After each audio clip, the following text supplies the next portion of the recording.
the Rangers Journal Line.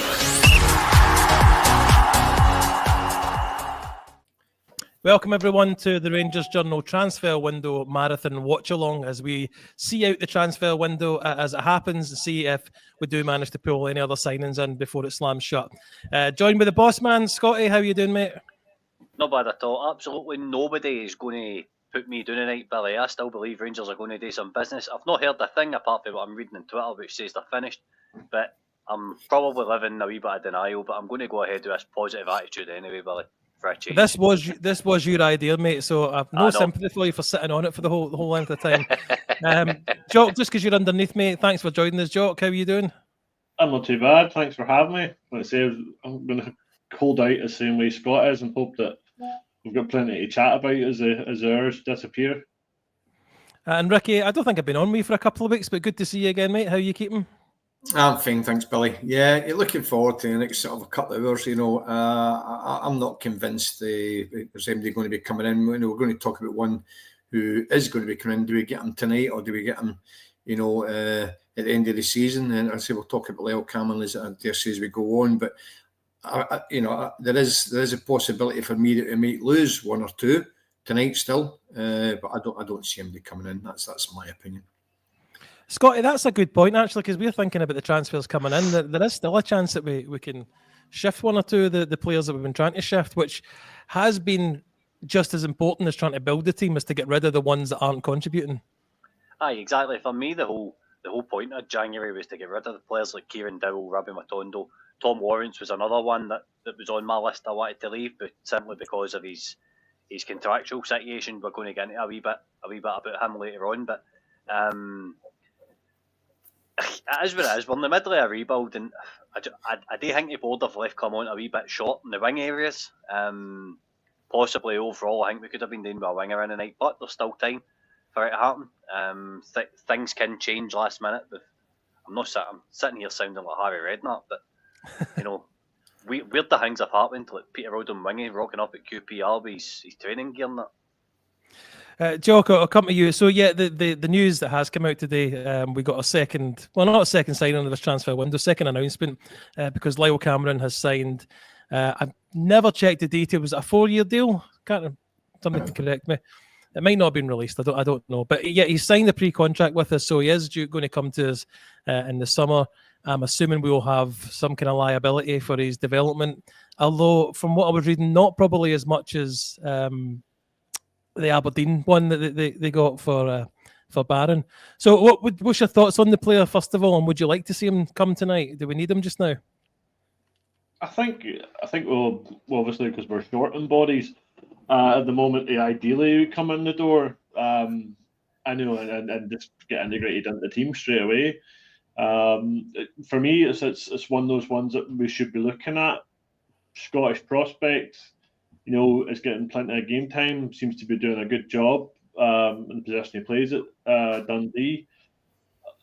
Online reaction would say that he's made the wrong choice and he should be looking elsewhere. But at the end of the day, he's picked us out of, from what we're led to believe, is quite a large number of suitors that were chasing him. So he obviously feels he can come in and make a difference and do a job here. I would say obviously the management team and the infrastructure there will probably appeal to him as well. So I would like to have seen him come in beforehand, but I think it's one that no doubt if we didn't bring him in and we didn't get him tied down a year, 2 years down the line, it'll be another case of there's another one we've missed. So I think it's the same with Barn. These guys, we have to tie them down and get them in, and at least give them an opportunity at the club instead of just thinking about what if. Ricky, you said you had a few notes about Lyle Cameron, so I'm going to come to you next and tell me what your thoughts are on the whole deal and whether you'd like to see him in just now. Well, it's not so much the notes on Lyle Cameron, pal. It's just my philosophy, and I think the league's going. Hence why I don't see many people coming in, and I'll come on to that a little bit later. But Lyle Cameron is a very sought after player in Scottish football. And if you look at the players that has came and gone that we missed Ferguson probably springs to mind. The lad at Hibs, the left back that we could have got in, who's doing really, really well over in Italy as well. So these kind of players, don't forget, we need the Scottish quota for our European sort of numbers. We cannot afford to not get Leo Cameron and people of that ilk into our club. He's 22 years of age. He's a mainstay of that Dundee team, him and Luke Cowan from last year. Obviously, the lad went to Celtic, and Leo Cameron has stayed at Dundee, and he's performed pretty well. And we have no doubt got a good player. It's a big step up, as we all know, coming to Rangers. It's a heavy jersey. But the lad wants to be there. I'm still convinced that Connor Barron's got a good career for us. I know he's kind of fell away a little bit, and people have got their, but Connor Barron came into our team as a free transfer with a nominal fee, should I say, from Aberdeen, and I think he started his career really, really well. And I've got no doubt Connor Barron will be an influence and be a player in our squad going forward. I've got no doubt about that. I've got high hopes for the lad. And then Cameron coming in at the end of, he may come in tonight. Who knows?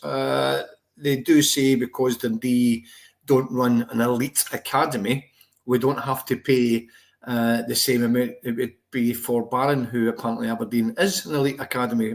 For not really too sure who decides what is and what isn't an elite academy. So we could get him for a nominal fee, £200,000-300,000. I'm not convinced that he would fit into our team right now. Things are not going to go on. I've got things I'll discuss when it comes back to me in a moment. But yeah, I'm really pleased Leo Cameron's coming to us either tonight or certainly at the start of next season. Good bit of business from Rangers.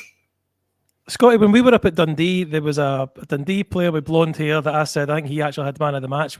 Do you remember if that was Leo Cameron or was that somebody else? Aye, it was. No, I thought he played really well and against a strong, on paper, stronger midfield. There's a comment from Sid that he's no better than Rice. Is bringing a player in like him keeping, the blocking Bailey Rice from coming through, do you think?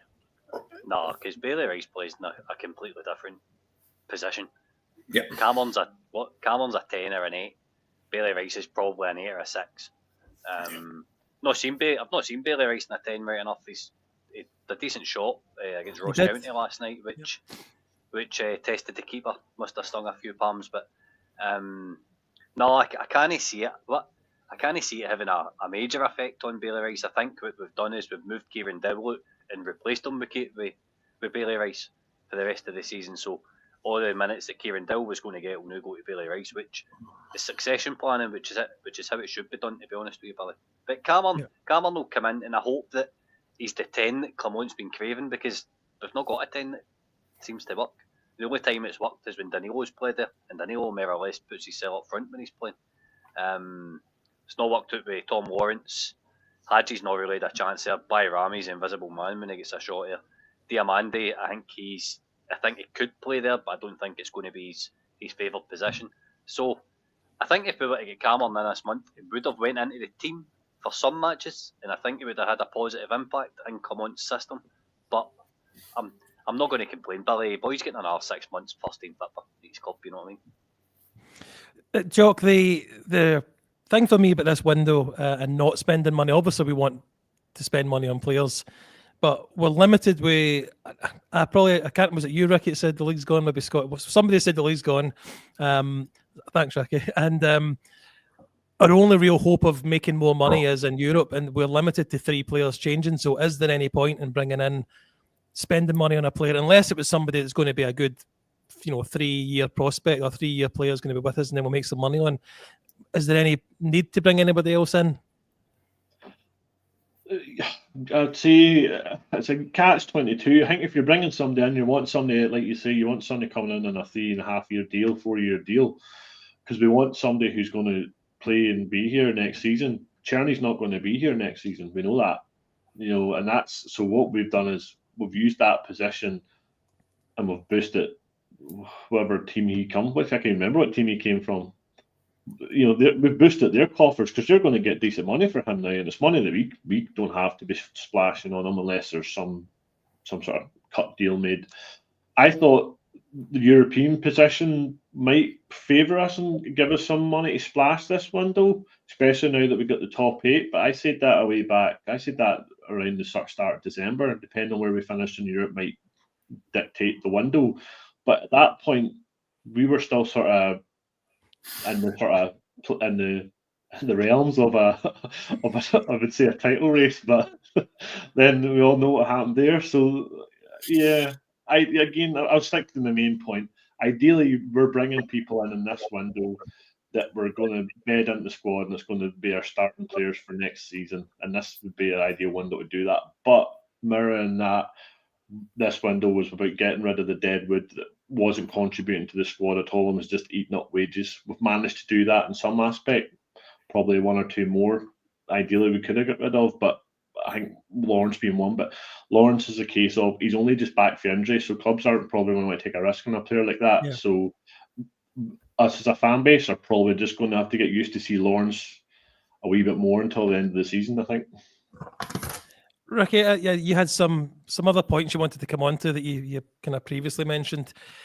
I just kind of wonder if the board have prioritised Europe in general in the short term to keeping the manager, because he does do well in Europe. If somebody can tell me if Ricky's actually still there, he's frozen in my screen. I am still here, but it's just not saying I've got to do an update, but I've tried to postpone it, so I'm not too sure. I mean, I can hear these. Well, look, you just go and tell me what your thoughts were that you wanted to bring up. Well, really, when you think, as far as I'm concerned, the league's gone. Now, we need to sort of balance this £17 million deficit that we have. So, what kind of money are we going to realistically go and spend to not catch Celtic when, if you get that philosophy, the league's gone? Now, we've got rid of high earners, rightly so, but I'm a great believer, and if we don't show a pathway for our youth, our up-and-coming stars, we're going to lose them. And unfortunately, we've lost one of them tonight in Zach Lovelace because he never got a chance. He never got his pathway. Now, as far as I'm concerned, we have got Cortez. Yes, I know he's injured, but he's a winger who is going to come in, £4 million winger. You then get Ciala and Fernandez, two young upcoming centre halves who you need to give game time to, or again we might actually lose them. You've got Rice, who's a fantastic prospect as a holding midfielder. NCO and Curtis, who are two sort of forward-thinking midfielders. So out of them, you've got 6 players who we can now show a pathway to. And I think it's an ideal time to utilise those lads. And you never know, Leo come and make him in tonight. But I think it's a great pathway for those guys now to get some game time and prove themselves for next season. And I think that's a lot of thinking behind it. £17 million deficit we've got to try and make up this season. Europe's going to go a long way of doing that. We've got some fantastic prospects now. We will end up selling maybe in the summer to earn some more money on top of the European money. But if we can get these 6 lads involved, and then who knows, you could have 3 of them as first team starters as of next season, and we're on a winner then.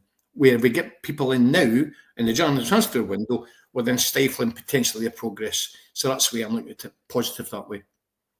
I tend to lean that way as well, Ricky. But Scott, the worrying thing with that type of thinking is these players are probably another season away from challenging any kind of title. They certainly don't look like they could come in and be, title challengers. But not to say they're not all good players and that they won't go on to have be good for us. But you're still a year away from them really being physical enough, big enough, street smart enough.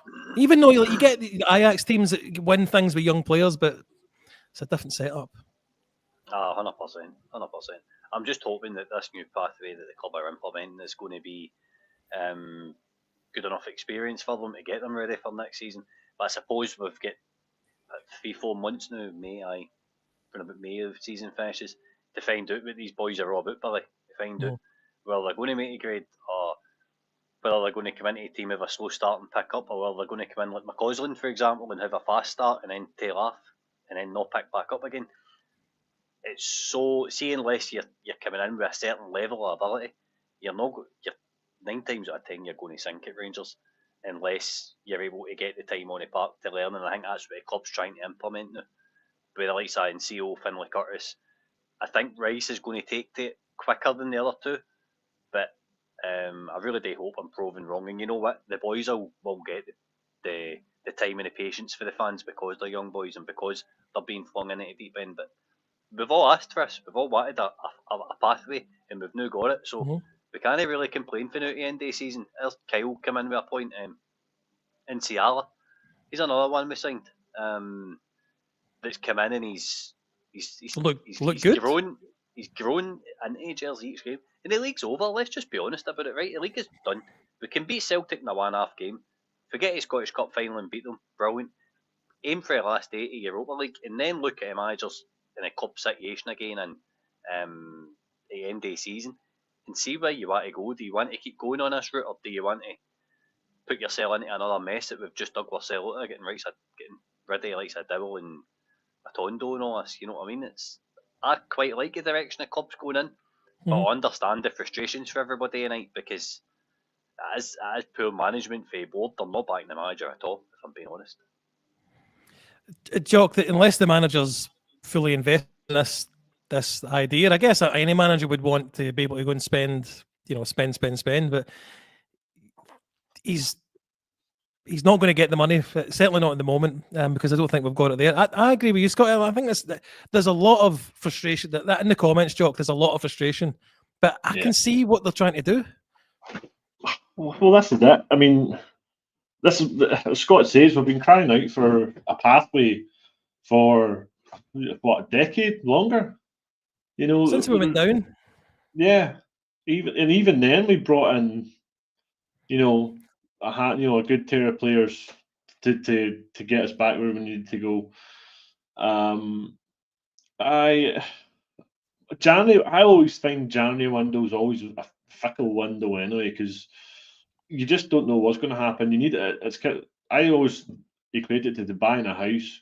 You're buying a house and you need somebody else to buy, and you need somebody else to buy, and and the list goes down and down the way. And if one thing falls over, the domino effect, can come and hit your club no more. And January windows always tend to be late for us. Traditionally, we've always pinched somebody late, the last day or the last couple of days. But this window's different because we're downsizing. We do have a ridiculous injury list, which should tail off, and we'll get more bodies coming back in. As the fingers crossed as the weeks go on. As I say, the league's done, so we're looking at a good Scottish Cup run, a minimum final, and as Scott says, the last 8, or yourself said, the last 8 of Europe. That's where we should be aiming for at this point. So why not use the games we've got to bleed in these guys and show that Rangers is a place now where you can come and you can make a career for yourself. I do feel sorry for Lovelace, but I can understand him wanting to go back home because he's only sort of getting another chance now. On the injury again, he got hit with a bad injury there just last season when he first came in. When he looked good, they hit the injury, and then it's just taking this length of time for him to get a look in with the first team again. So ideally, we just keep bleeding these youth players into the team. This season, next season, and it's particularly the young fella Curtis has just signed a contract as well. He's another one. We'd like to see get more minutes this season. Just to address Curry's point, Curry, if it wasn't for my wife, I wouldn't even have matching socks. So I'll leave it at that. Scotty, there's all this talk about the downsizing, but these players that we've got rid of weren't contributing really anything. Kieran Dell coming on for 10 minutes and doing nothing. I don't see getting rid of him as downsizing. No, not at all. Absolutely not at all. Getting rid of him was 110% the right move. The guy offered nothing apart from I don't even plastic legs is even a compliment for his injury record, if I'm being honest with you, Billy. I'm glad he's away. I'm glad Matondo's away, even though there's been wee sparks where I've said there's definitely a player in there with Matondo. You've seen flashes of it. His injury record's let us down. I'm glad he's away as well. I'm glad that you're probably looking at Finlay Curtis that's going to be challenging Yanis Hadji out left now until Cortez comes back. Wing areas are so bad, it's not real. But at the same time, no, you're not downsizing Bailey Rice for Kieran Dowell. Kieran Dowell probably is going to go down to Birmingham and tear it up like Ben Davies is. I think Birmingham put out a tweet or something at the weekend saying he was like an absolute stalwart or something at the back. I think they're basically wanting to build a statue. Like, batter on, but come forward with £1.5 million and you can have them. Like, just take them all as far as I'm concerned. Seriously, just have them. I would rather see the young boys coming through. And I see everybody's points and being frustration that we're not getting any more signings tonight. Still early doors yet, but we're definitely going down the right route for me, Billy. Dropping these guys. Yeah, for definite. Jock, we did have another signing that we got to see again yesterday. Fernandez.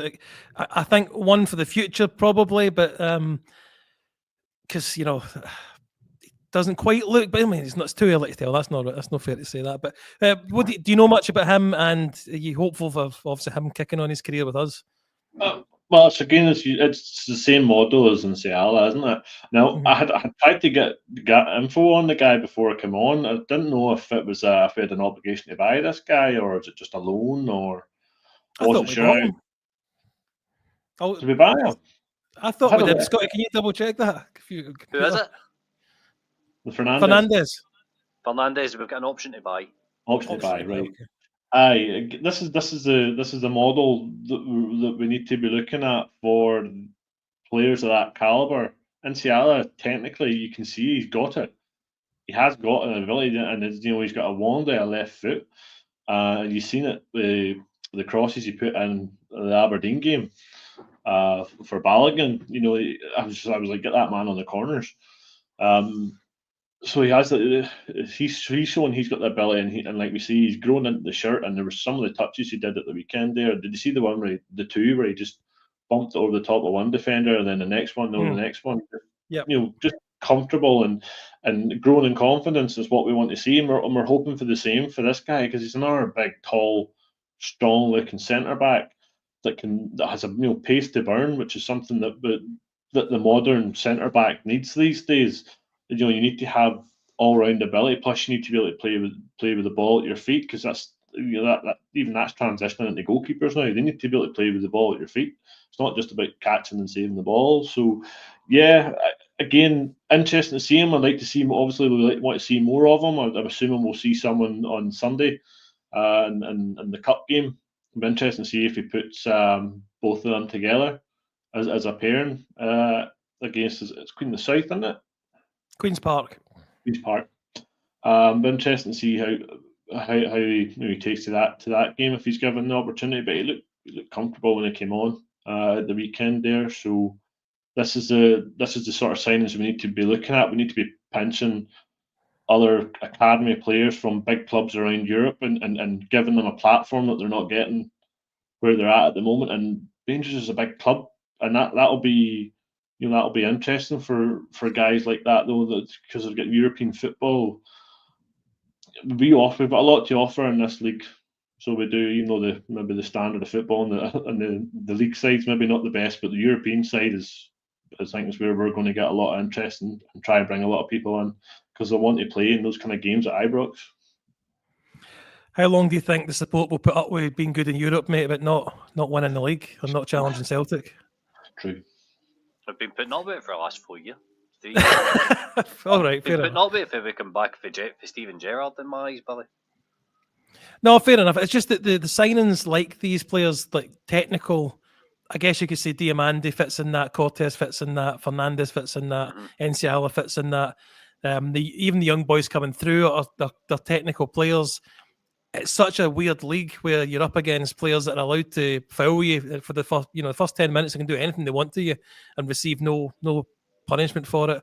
And you can even be pushed in the back and get a red card yourself. So it's a mental league for these players to come into, and it takes someone special that's got. And I would say Hadji's got it. He's got the skill, and he's also got the physicality, or at least the mental capacity to play in this league.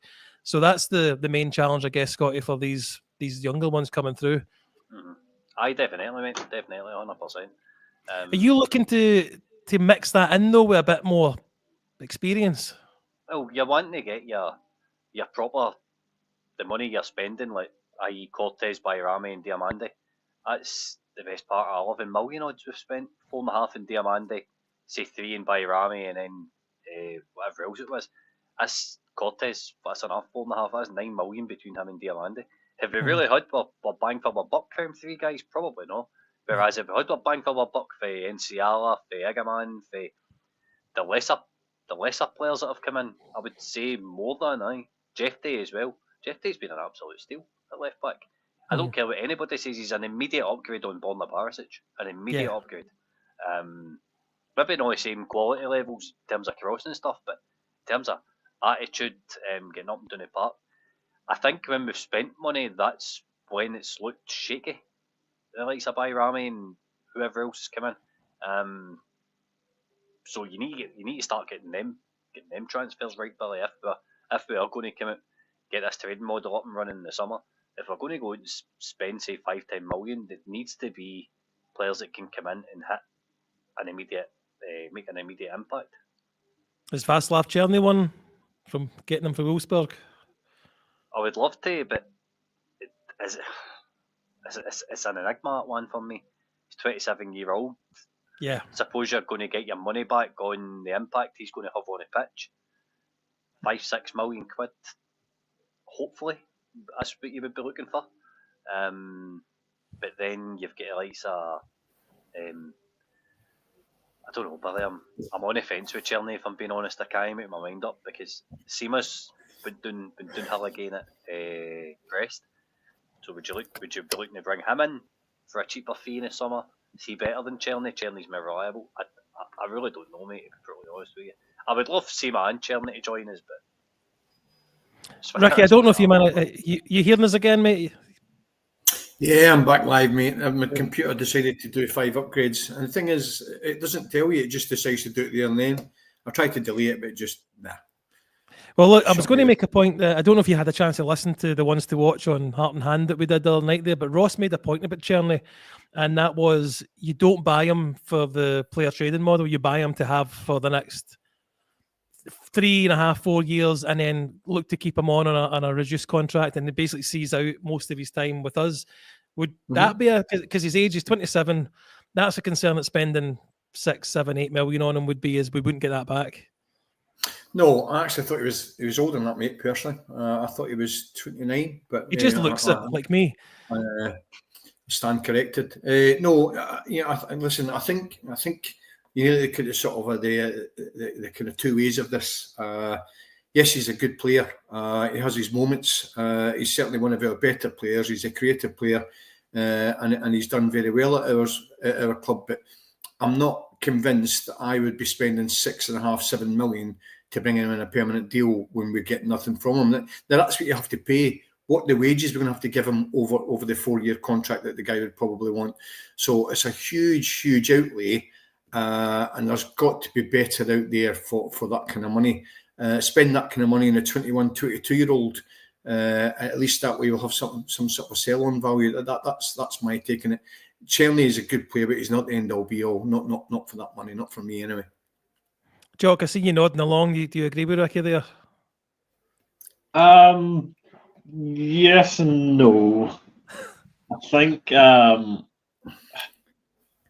agree with what you said there about you buy him for what he's going to offer you, and I think if we can try and get some sort of knockdown offer for him, I would take him. You know, and as you said, him and Seaman would be the ideal, because that would be a frightening combination. Him, the Egaman up front, and them two either side of him. I mean, the problem is we're looking for people that can come in and hit the ground running at Rangers Football Club, and that is a hard thing to find. Seema ticks that box because he's done it already, and Černý has come in and he's pretty much done it. And you know, do you take the gamble on somebody and pay maybe half of that and bring somebody in, and it fails? Like, look at Bayrami. You know, we've paid half of what would be expected to pay for Černý, and we're not seeing, you know, what he's offering. He's not come in, he's not hit the ground running. So therefore you have to spend double that to get somebody who can hit the ground running, and that's where I think Tierney ticks the boxes, because he's proven in the league, and he's doing it in Europe as well. So that's your sort of yardstick, your measuring stick, really, I guess. Let me welcome to the pod, Ryan. And you're on a roller coaster, mate. You're all round the houses there. Right, just getting things sorted out. I didn't expect to get in quite soon. I thought you'd have maybe sitting in the waiting room for a couple of minutes before I get in. No worries, mate. Nice to see you. Well, look, Scotty, thanks for letting me introduce this and kick the show off. It's been good to do it. We've got a family commitments, I'm afraid, so I need to sign out. But thanks very much for everybody, the comments and everything along, and we'll see you soon. Hope have a good night, guys. No problem, mate. Cheers. No, buddy. I'll jump off as well, Scott. I'll let you, Ricky, and Ryan tear on, and I'll chat to you later on again at 10 o'clock, all right? No bother, Jock. Cheers, pal. See you in a bit, bud. See you in a bit. Right, so welcome everybody to the next section of the show. If you've not done already, please hit like and subscribe. Hit the subscribe button mostly for me. Start getting these subs up. So Ryan, welcome, mate. How you doing? Everything all right? Aye, not bad, mate. Not bad at all. We'll touch quickly on the game yesterday. What was your thoughts on the match, Ryan? To be honest with you, it's obviously the scoreline's a great scoreline. You take it every day before the game started, but I thought Ross County were very, very, very good, to be honest with you. So, a boy sat next to me, it might have been Cammy actually. It said that you understand now why we don't have a 16 or a 20 league team, Premier League, because if that's the standard of the other teams, they were woeful, to be honest with you. I don't think Butland had a save to make all day. Aye, fair enough.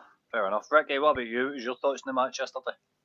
It was just pure easy street, wasn't it? I think the game was won. Nobody, we're never going to suffer any injuries during that game, were we? Every day, there was another couple of gears to go should it be required, but it was just never ever required. So, yeah, it was a very comfortable game. What was quite good to see some of the young lads getting some more minutes, which is always pleasing. This is, when you're going back to the original before I went dead on my computer.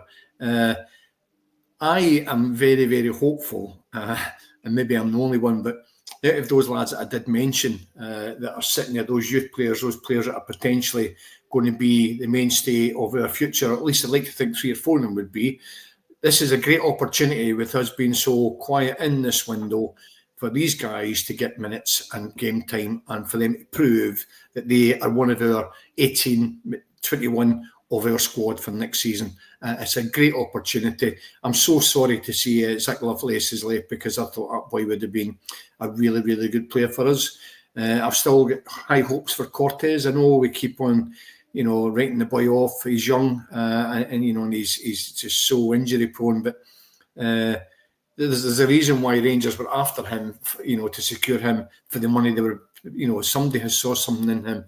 So I'm quite hopeful that if we can get him 100% fit, we will get a decent player there. And then, everybody knows my sentiments in Bailey Rice. He's an absolute star of a player. So, Raskin, all these boys, Igamani, these guys are all good sort of players for our future and especially for next season. So we only need to add a couple of players, and I'd be looking at maybe adding, a goalkeeper, obviously a right back, a winger. If we get rid of Dessers, bring another striker in. But, we're not that far away. But this window is obviously disappointing for some people, but for me, it gives the young lads an opportunity to get up to speed. Ryan, what's your take on that in terms of the young lads, as Ricky's saying, the young lads getting up to speed? It's if we've carried on clearing out all the deadwood this window instead of we brought in Fernandez. Obviously, Lyle Cameron's been announced. We're making wee minor tweaks here and there, but do you think it's been a good window? Well, I've done a wee bit of work just before I came on. The thing you want to make sure is that you're not leaving yourself kind of vulnerable anywhere. So I've done a wee bit of kind of squad depth analysis. If you can let me run with this for a couple of minutes, if that's cool. So I think the depth of goalkeeper it's obvious. Butland, Kelly, Munn.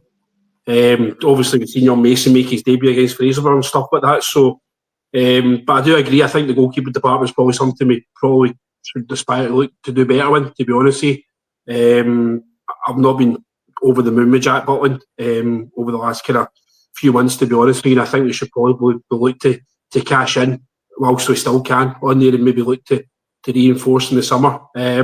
Left back wise, we've got Jeffy, we've got Ridvan, we've got Dujon Sterling, arguably as well as 3 left backs at the club. So I don't think there was any need to go out and recruit there.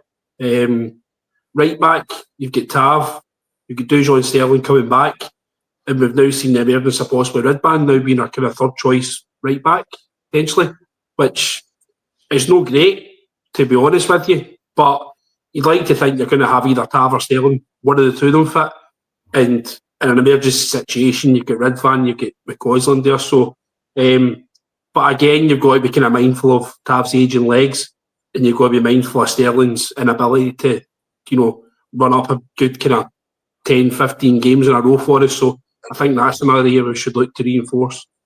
Centre-half wise, obviously we signed Fernandes, but we've got Enciala, Proper, Balogun, Suter in there already, and now Fernandes. So I know there was a lot of chat on the chat earlier on about signing another centre-half, but at this moment in time, I actually don't think we really, if we're bringing another centre-half, he needs to be starting for us, which John Suter, I think John Suter's probably the best we have. And if you've got another one coming in, you're then putting Enciala at the team, which I don't want to see either. And then Proper there, and then Fernandes. Balogun probably, I don't think will get his deal renewed this year. I think this is the last time we'll see Leon Balogun get a contract for us. But again, the whole thing for me is when you're signing players, they've got to come straight in at this moment in time. They've got to be able to hit the ground running. There's no point in having a January sign unless they can come in and go into the team straight away. And they've got to be better than what we've got in the building. Centre mid-wise, Raskin, Diamande, Barron, Rice, arguably Tom Lawrence in there as well. So there's depth in the centre of the park. Lawrence again, probably in the bit. I want to see Bailey Rice getting more minutes, and I want to see Connor Barron getting more minutes as well. Raskin and Diamande are saleable assets, so we've got to make sure that Barron and Rice are ready to step up if and when they two get sold.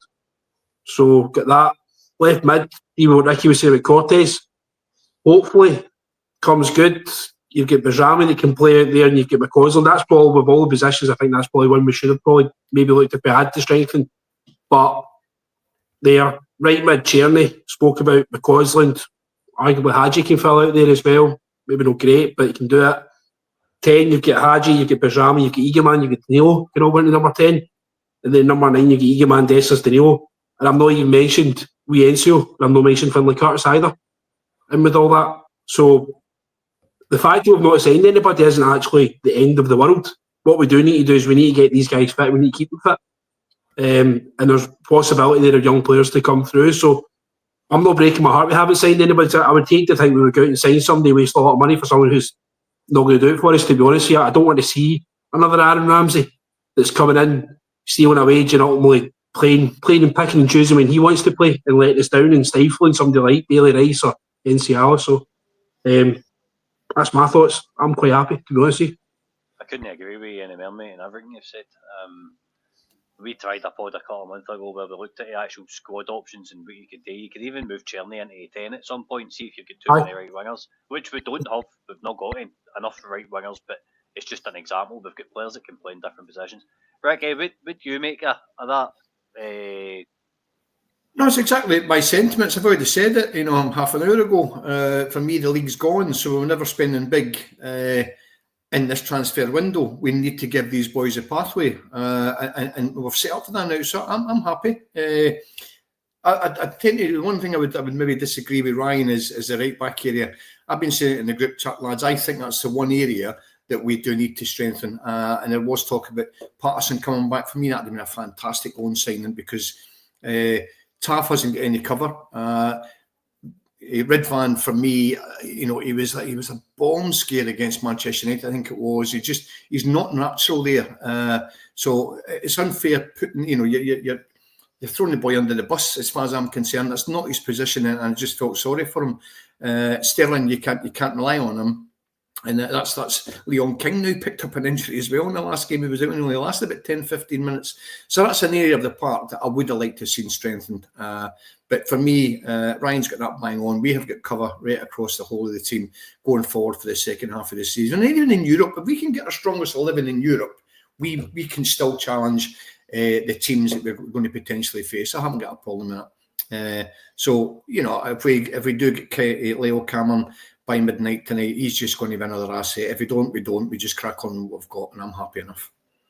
100%, mate, 100%. Ryan, I want to ask you quickly about Leon King. I think I says this, me and you were on Gers TV Sunday morning, and we were talking about Leon, and what I was saying was is that I was impressed with how he still got back to make a tackle after his concussion injury. And then he says he couldn't see when he actually made the tackle, he's put the ball out for a corner. He's sitting and he's saying he's got double vision or couldn't see. For me, that shows you what kind of endeavour and application that the boy's got. Do you think he could maybe fall in it right back to? I mean, I said, you know, in the journal a few weeks ago that I think we should actually probably look at to adapt his game into right back. I think I was on with you, Ricky, when I said it.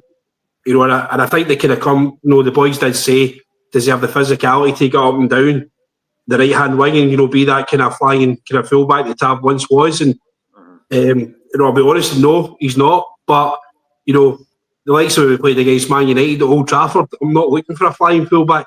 I'm looking for a guy, a kind of old traditional right fullback that gets a nosebleed as soon as he goes over the halfway line, sort of thing. In that respect, so the fact that he played right back and Tab played centre half with Leon King's meant to be a centre half, and obviously we know Tab years, it tells you where, you know, the manager thinks King is at this moment in time, that he doesn't trust him in the centre of the park, and it's a shame. But attitude, application, commitment, no question, you know, absolutely fine. I'm not getting credit. No, maybe something like Alex Lowry, you had these kind of questions on commitment, you know, the talent was there, but the application, the commitment wasn't. Whereas maybe King's the kind of opposite with the talents there, and you know, maybe the applications, it's you know, it's more important for that boy. It's a shame, but you know, clock's ticking for him at Ibrox, to be honest with you. I hope I'm wrong, obviously, as I'd like to see him make it because he's one of our own, but I don't see a future for him, a long-term future for Ibrox.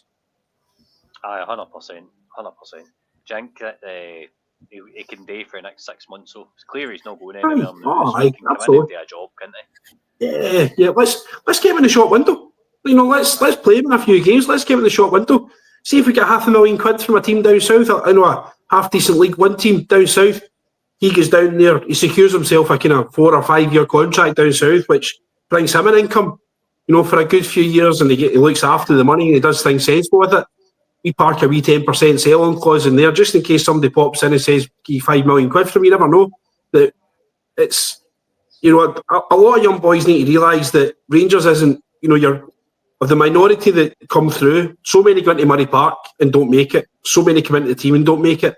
But a lot of guys need to look at Rangers now as like, this is an apprenticeship. I'm going to get a wee bit of money for being here, as far as obviously a wee bit of money as far as football is concerned.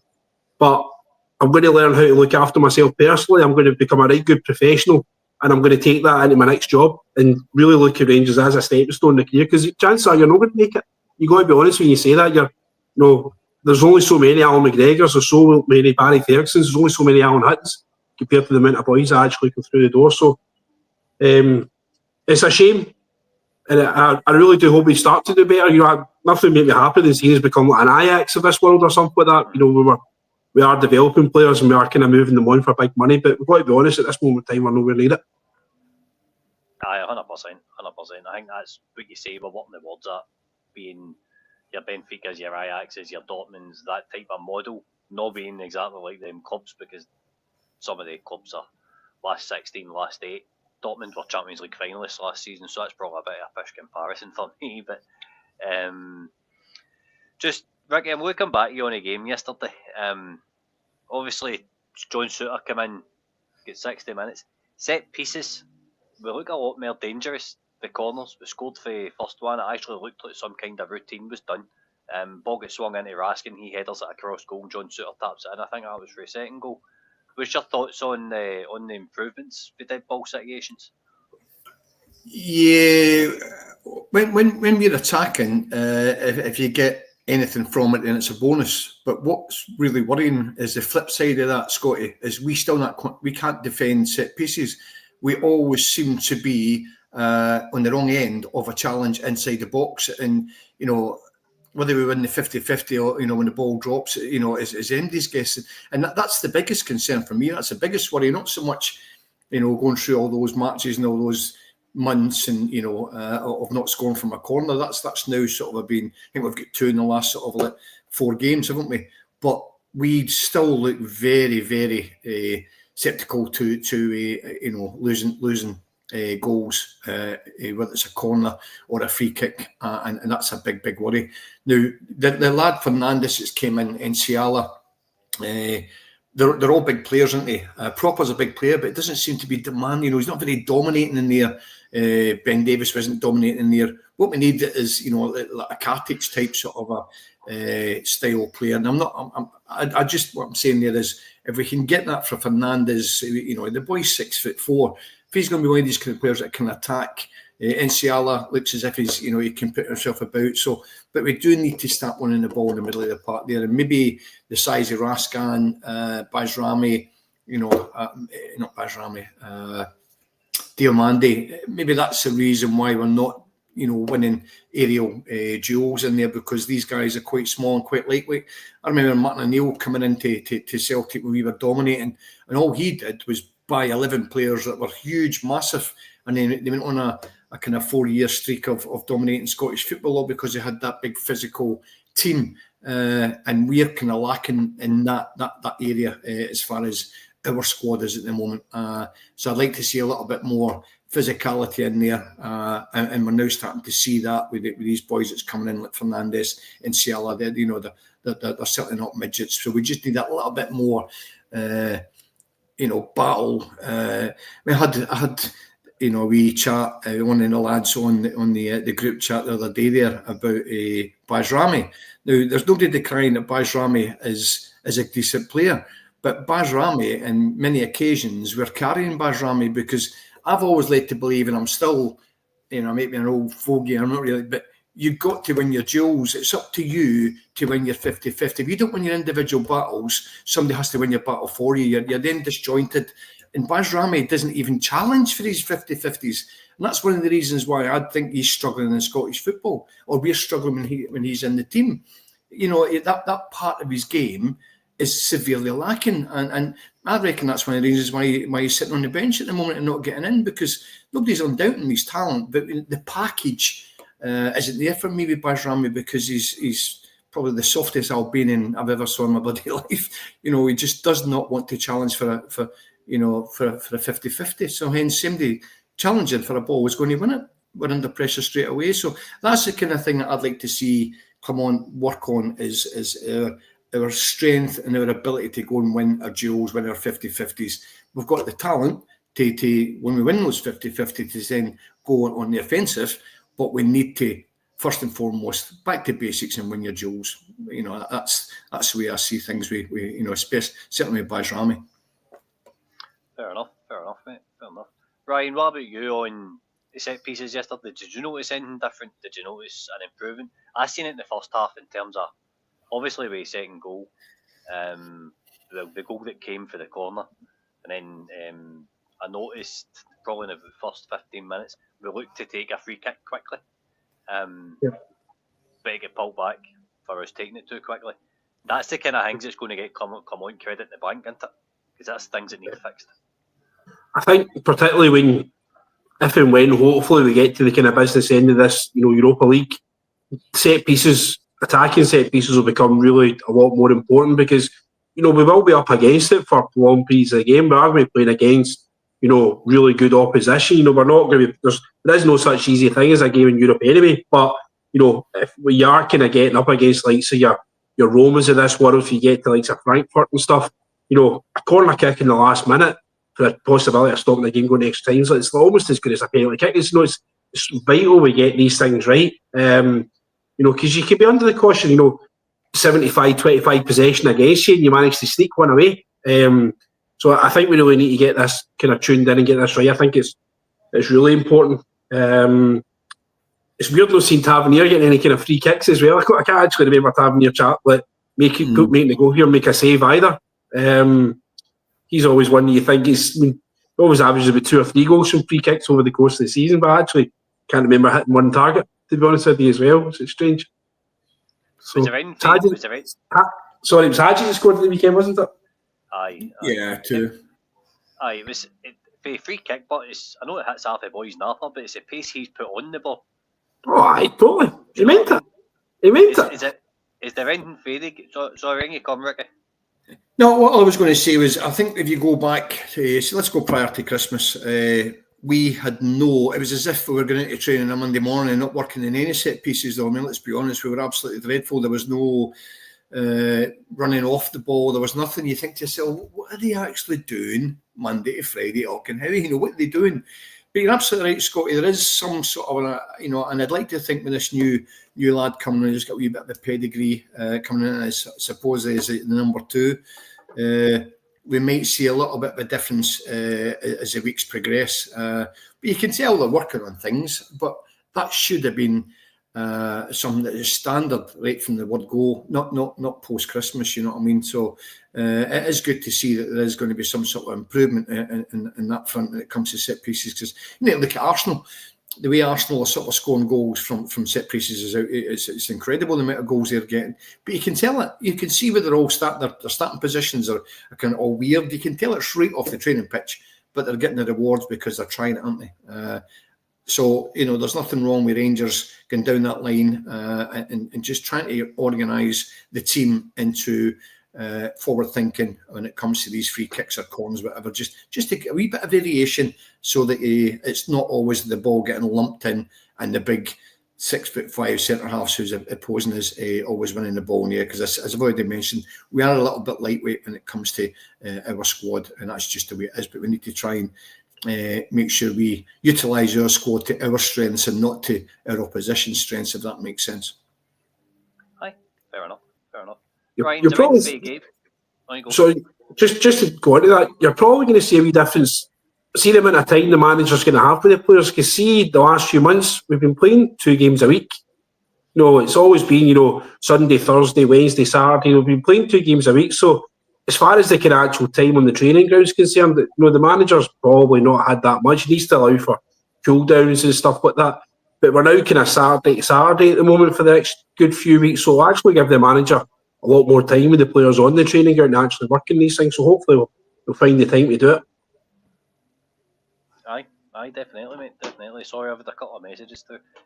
Still means, let's hear it. No, there's nothing concrete. It's nothing concrete. What was I going to say? Is there anything that stood out to you for much, Brian? Nothing really, to be honest. We were total control. There's nothing. It was basically the second half was a complete training match. Obviously, we could all been home at the end of the half time. There was nothing. For some folk.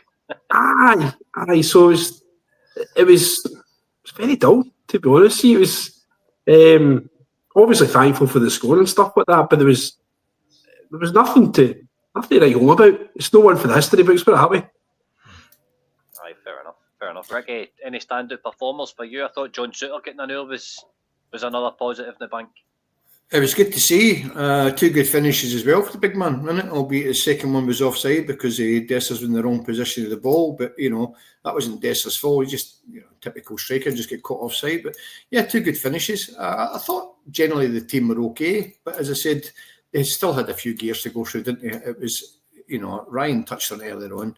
Ross County were very, very, very poor. It was a training ground match really. 4-0, probably should have been more. But it's 3 points and it's up the road, so, as they say. We move on to the next game. Interesting that Celtic just seemed to be plugging away and getting the results. Not playing great, but it just seemed to get those 3 points, don't they? And that's us being all over the season. For me, prior to Christmas, we were dominating games, winning them 1-0.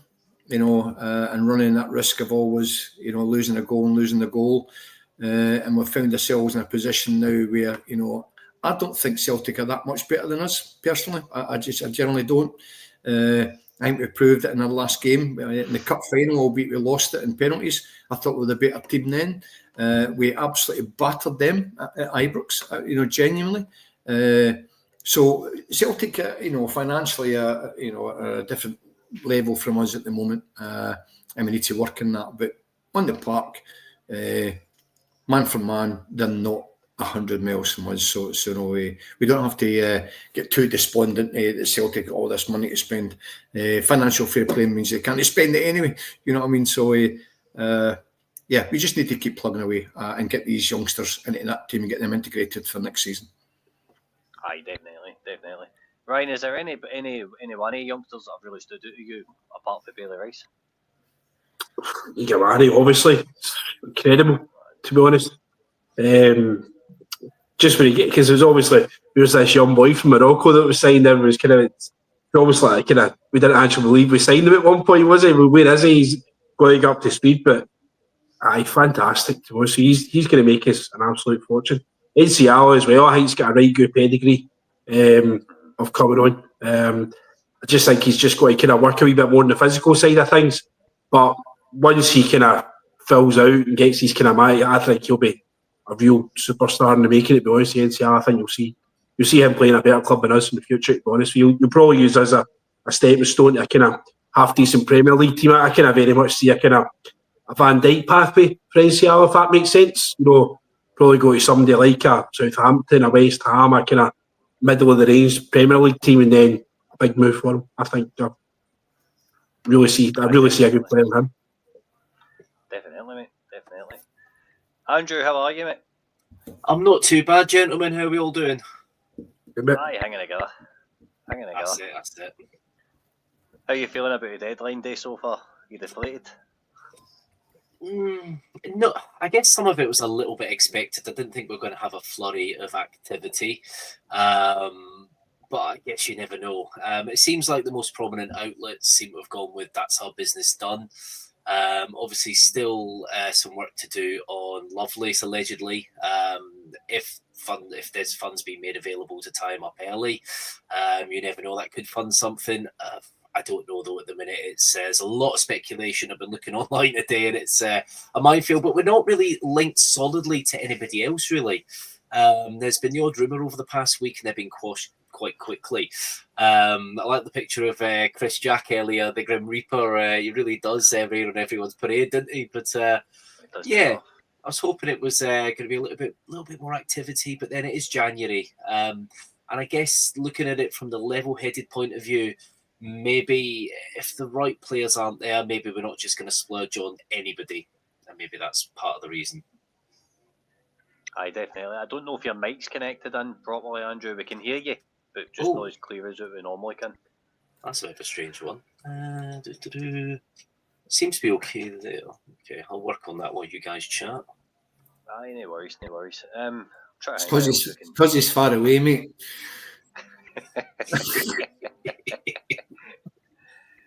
Ricky, what about you? Who's going to kick off this player trading model coming summer? Who are we going to sell? Well, let's be positive about this. We have got some talented players from the back. Jeffrey Raskan's coming on to a really, really good game. Igaman, Ryan's already mentioned it. You know, Bailey Rice, I've been harping on for a long, long time. We don't know about Cortez. We don't know. Enciala, Ryan's just covered it. We have got a lot of positives. I mean, even Dessers is coming on. He's looking up, a decent player. I was Dessers' biggest, get him out of our club. But, the boy, to be fair and give him his credit, he takes a lot of stick, but he just gets on with it, doesn't he? And he's scored a couple of fantastic goals of late. And even if he was our third choice striker going through the rest of the season, I'd be happy with him on the bench if you have to bring him on to do a job, because the guy's proved that he's come on and he's scored some very, very important goals for us. So you've got to give credit where credit's due, and I'll give him it because I was the biggest man giving his stick, prior to Christmas. So Danilo, again, a wee bit of an enigma at the moment because we cannot get him fit, but he's obviously a real talented player. He knows what he's doing, and him and Czerny, when they're playing together, just seem to have this telepathy about what they just can read each other's games, and it's good to see. Throw Amy into that, and guys, listen, we've got a good squad. We're not that, as I said, 10 minutes ago, we're not that far away. Now, if we can get the right money available to us in the summer with all these people that's getting off the wage bill. You know, the guys that went out in loan, hopefully they'll stay, they'll go. Your Ben Davis, you know, your Matondos, all these kind of people are taking a lot of money from us on a weekly basis. If we can reinvest all that money back into quality in the summer, then let's go for the league next year. I'll be honest with you, Scotty, once we had that kind of lump sort of in November time, we were all sort of screaming for the manager's head, you know. I just felt then, maybe just me being stupid, that Celtic were just going to be so far away from us that we're chasing this 10 in a row. I just generally thought that was it. You know, we blew it. They're going to, but looking at our squad, looking at the way we played in the past couple of occasions, we've got a summer to make that team better than what it already is. I reckon we can go and compete for the league next year. I mean, I don't know what your thoughts on that, guys. I reckon as long as we recruit properly in the summer, I don't mean oodles of people. I'm on about quality. Then I reckon we can make a good fist of trying to get that league back next season. Fair enough. We definitely need to make a whack at it. So it's my turn to bounce off. I will be back on in 20 minutes or so. I certainly won't be long. Andrew, I'm going to hand over to you. Since there's a Turkish journalist that's come out and says that we've accepted a loan move for Ridvan Yilmaz, £1 million up front, and then a £3 million deal in the summer. I don't believe it myself, but you never know. Curry, welcome, mate. All right, mate. Is that you shaking yourself and pissing off, aye? No. Why, man? I'll be back in 15, 20 minutes. This was always planned, you know. It was always planned. I'm going to disappear and all, guys. I'll jump back on. Cheers. I'll jump back on a bit later on. Do you know what? Right. Do you know what? See you later, mate. Do you know what? Curry, it's like the comment sections come to life. How you doing, big man? You good? Come on, mate, and bring the tone down a wee bit, and of course, the quality as well. So probably good that I've actually noticed there that my name is covering my face. That's probably the best thing about that's ever happened. I don't need to fix myself. There we go. No, good to have you on, Curry, and of course, Ryan. Yeah. There we go. So obviously we've heard from the club this evening that, well, not necessarily the club, obviously sources close to the club, as in the usual places, that our business is done in the window. However, I guess it's one of those things, never say never. If an offer does come in for a player this evening, it's very likely that there could be a target that we've looked at, and you never know, we could invest that straight away. I don't know. You never know. Never say never. Sometimes the right opportunity just comes up at the right time, even if it is like 10 minutes to 11. So we'll be covering everything here on the Rangers Journal tonight. I'll be here just for half an hour, though, because unfortunately I do have work in the morning, but I will be glued to everything tonight. But I thought we should have a little look at Ridvan Yilmaz. Of course, there's a lot of speculation about Ridvan. There have been rumours that aren't going away. Very injury prone, probably not as much as some of the players in our squad, to be honest. Ryan, do you think it is the right time for Yilmaz, or does that leave us a bit threadbare at the minute if we don't bring anyone else in? Yeah, it actually leaves a wee bit threadbare. Just before you guys came on, I was kind of running through squad depth and kind of justifying why I was pretty happy, to be honest with you. Ridvan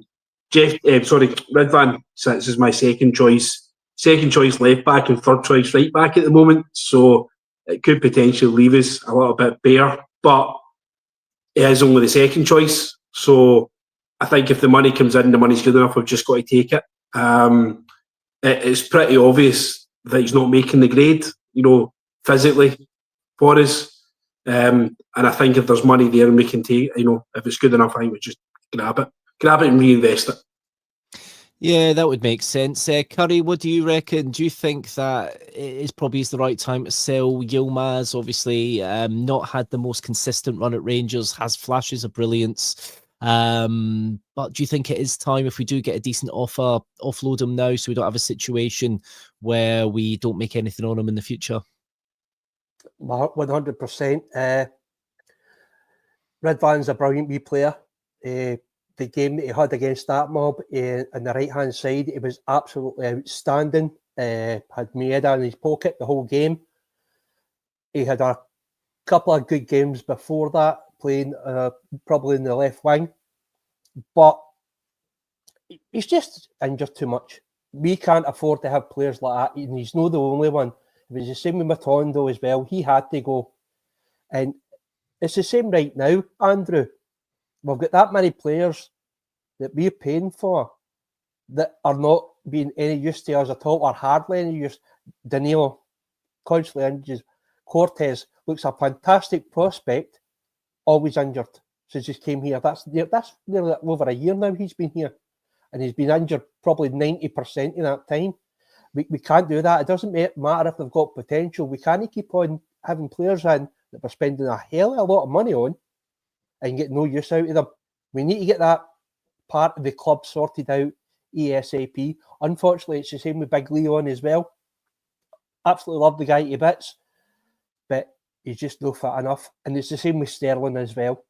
I think Sterling is an amazing player, but he's just injured too much. And if we can get money for Yilmaz, it'd be fantastic. I'm afraid to say he has to go. Even though I do like him, and I think there's a lot to his game, but he's just injured too much. And that goes for every player that we have that's injury prone. When you start to get to know all the nurses at Wishaw General by first name terms, it's... Yeah, I know where you're coming from. It does become quite frustrating when you've got clearly a player with talent and they're never fit, but it doesn't just seem to be a Yilmaz problem. It does seem to be a Rangers problem.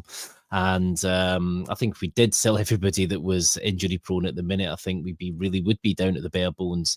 So obviously I keep checking Twitter and a few other places, and it does seem that there is a lot of traction in the Yilmaz thing. I have seen a few comments here which I have looked into, and one of the a couple of accounts out in Turkey are reporting that there's I think it's from the Rough Translation. Besiktas have made an offer for Rıdvan Yilmaz, which includes a €3 million mandatory purchase along with a €1 million rental fee, which of course would be a loan fee. That's quite an interesting one. It seems almost a bit too good to be true, doesn't it, Ryan? I don't think we've ever managed to secure a player on a compulsory purchase. It's only us that seems to get lumbered with them, eh?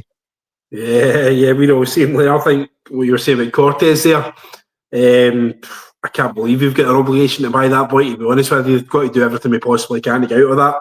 And even if we do have the obligation to buy, sometimes they don't want to come when you look at Malik Tillman as well. So it's a tough one. I always kind of get suspicious of agents around about this kind of time of year as well. Our agents try to fabricate moves, friends that are journalists and stuff like that can do these things. But it seems every week, it's either Galatasaray or Besiktas are putting an offer in for it. Going to get it over and done, just come back and get him, please. We want him gone, you want him there. Get your wallet out. Get your wallet out, yeah. Right. I think it doesn't help. Get your Prada wallet out. Get your Prada wallet out, yeah. I think it doesn't help. I think it doesn't help when we kind of consistently say that players won't come in until we've sold players. I think it does. I know it doesn't take a genius to work out the financial situation that we're in, but sometimes I think, especially in the summer, we did kind of really put it out there that it is quite dire. So a lot of clubs, unless they really want a player, I don't think are really going to put in substantial amounts, especially with the kind of revelation that how much Lammers and a few other players did go for, allegedly. But I've got a slide here on Yilmaz. Of course, poor guy's down injured there. The head testers over him.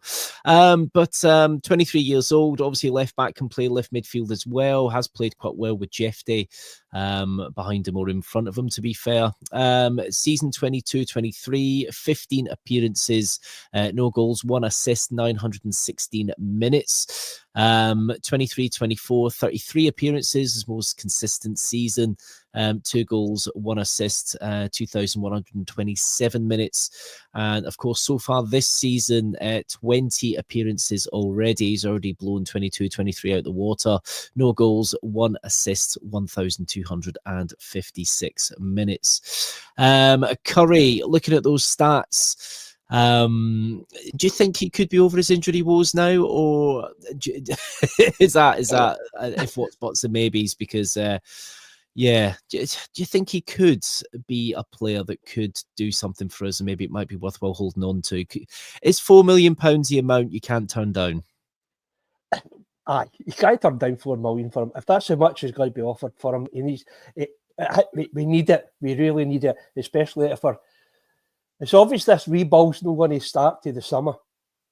Because right now, this is not a rebuild we're going down. This is basically a demolition of our squad just now.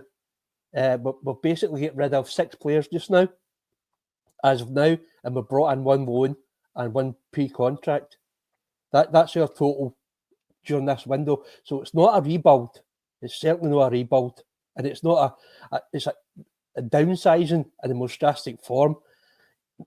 Those numbers are actually pretty dismal, actually. I mean, you see, I spend more minutes walking to the fridge and back. That's how bad they are. So, no. As I said, he's a great wee player. His ability to actually miss a ball, but actually recover, is really good. But the guys were talking about earlier on during set pieces, he's absolutely, he's of no use at all. He's just, I mean, say, what height is he? 5'7", I think. I think he's about 5'7". I mean, I can't confirm, but he is. He does look absolutely tiny whenever they do the Europa League lineups when the themes play. He does look like one of the mascots, to be fair. Do you remember that one with the mascots was nearly actually taller than him? Yeah, I don't think that would take too much. I think it would take too much. But yeah, no, interesting stats there from Yilmaz, of course. Obviously, the club won't say it. Clermont won't say it, but essentially, domestically with the league, it's safe to say it is over. I know it's not over until it's mathematically impossible. We all know that. You never know what can happen. But with the other lot kind of strengthening in the window and still looking to bring players in, it's pretty safe to say that. So obviously, this could be a time we could use to bring players in, get them bedded in, which has been quite a surprise when you look at the Lyle Cameron situation. I thought we would have maybe obviously brought him in. You've obviously probably discussed this in the first hour. But of course, I've got a quote here from Nils Coppin. Lyle is a talented young player who has already gained great experience in the Scottish Premiership, and adding young Scottish talent to our first team squad is hugely important to all of us at the club. Lyle has had a lot of potential, and I look forward to seeing him continue to grow at Rangers in the coming years. Now, it's been a lot of chat about why don't we just give Dundee, the Kamara fee, so to speak, and get him in now, get him bedded into the side. But there's a lot of chat, of course, about Barron and, of course, the development fee that ended up going to tribunal and ended up being something that was at 600k or something. Has that set the bar now for for kind of payments for players when their contracts are running down, do you think, Ryan? I think so, yeah. To be honest, too high. I think we spoke briefly before about somebody getting a wee bit too excited at that tribunal, adding on things like sell-on fees and stuff into the fees that are there. Which for me just doesn't make any sense at all. It's madness here. Your obligations to Aberdeen once for what we gave to Colin Barron. I've no doubt we probably offered Dundee some money to get him in the door earlier. And probably our valuation of where he sits at this moment in time compared to what they probably think they'll get from the tribunal didn't match. I dare say they're probably quite willing to roll the dice and see what the tribunal will say about it. Basically, like you said, on the kind of Conor Barron thing. But it's a shame because it does stifle young talent in Scotland. Like what Nils Coppin's saying is we want the best young talent to come to us. There's young boys that are basically almost held to ransom by their football club. I know one boy I know personally who played for a team in the Championship, and they basically wouldn't sell him at all. Kilmarnock, I think, had come in for him and they want 100k, and they just wouldn't sell him. And they had to wait until he was 24 to actually get the move, until there was no compensation due. I think it was more so the fact that clubs would have signed him. I think there was clubs down south wanted him, and there's clubs up here that wanted him, but nobody could afford the transfer fee. So they said, look, we'd quite happily sign you, but we can't afford the compensation that the tribunal's going to set because of the amount of games you played under the age of 23. So I think it's something that needs to get looked at. It's a very strange one. I think I can understand why clubs want a development fee, but I think it needs to get looked at. If it gets to the stage where it's stifling talent moving about, then it needs to get looked at.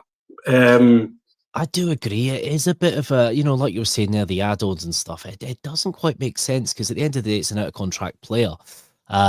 Yes, development fee to a degree. Obviously, you can look at, what that club's done for that player and how that club's brought them on. But I think we are starting to get into a weird kind of territory with that now because there are players that you could argue of Barron's ilk that have gone for less as an actual transfer fee. So, it definitely is a bit of a strange one. Maybe somebody did get overexcited in the courtroom. I've just seen some information here from Richard Colley, which is at Richard Colley SLP, who I do believe works for London News Online. He's reporting about Zach Lovelace. Obviously, it's saying Millwall have agreed to deal with Rangers, which we know already. However, there's still work to do to get it over the line. I'm seeing another tweet as well saying it's quite a complicated deal to do on deadline day, so plenty to sort. So obviously there's still a couple of hours to go. However, you never know this one. If a bit of paperwork doesn't get sent through on time, you just never know. But that was William Scott there with that second bit, the sports reporter covering Millwall for the at News at Den. Easy for me to say, but there we go. So it does seem like Lovelace is leaving. Curry, Zach Lovelace, looked very good. Had a great assist there, game before last. Will he be a bit of a miss for us? I think so. I really do think so. I thought he had a really promising future, especially with us. But I'm not going to blame the laddie. I can't. Know the way he was treated, and it's a common occurrence that's been happening with our youth. They're not getting used the way they should be. Can you blame him for wanting away? Now, I'm hearing reports that he was wanting to get back to London anyway. So, he should have. If he wants to get away, he wants to get away. But I don't blame him because we need to start using the youth properly. Just a wee hiya to Cammy and Sean that came in said hello to me. So just a worry for me that everybody's giving this board in Clermont credit for using the youth. The thing is, we need to remember is the only reason this youth is getting used is because how many injuries we've got. We wouldn't have seen it, Igamin, sorry. Yeah. Sorry to say his name right. See his new teeth. We wouldn't have seen him if Danilo hadn't got injured. Nsiala, we wouldn't have seen him if we had so many injuries. And that's the thing. I'm a bit peeved off. You know how critical I am about Clermont and the board, and I have been like that all season. And when you see people praising them for bringing in youth, it really has got my goat up because it's not through design, it's through accident that this has happened. And it's the same as the two up front as well. That's happened through because of injuries and the personnel we've got available. It's not by, right, we're going to start using a two. Because Clermont proved that when you used the two and then he went straight back to the one up front again. And it didn't work. Look what happened. So we had to go back to the two again. It's a bit of a bummer that he's leaving. I thought I had a lot of potential and he would have been a lot more, I think, a prospect than Danilo, who's, we were talking earlier, he's another guy that should be moved on as well because he's injured far more than he is available. So, it's going to be a big loss for us, I think. But I wish him the best of luck, and I hope maybe one day we'll see him back. I do agree, actually. I do think he is a big loss. You know, you look at what he was doing there a couple of years back at Millwall, being a first-team starter there, the second youngest player to feature for Millwall in the first team, which is quite an achievement. Obviously, Millwall are a club that have got a massive reputation as well, especially in London. So obviously there has been some stuff circulating about Lovelace has got some family issues. So understandably, if he does need to be nearer to home, I can understand that. I think though it's been more injury that's hampered him. I know that he has been fit.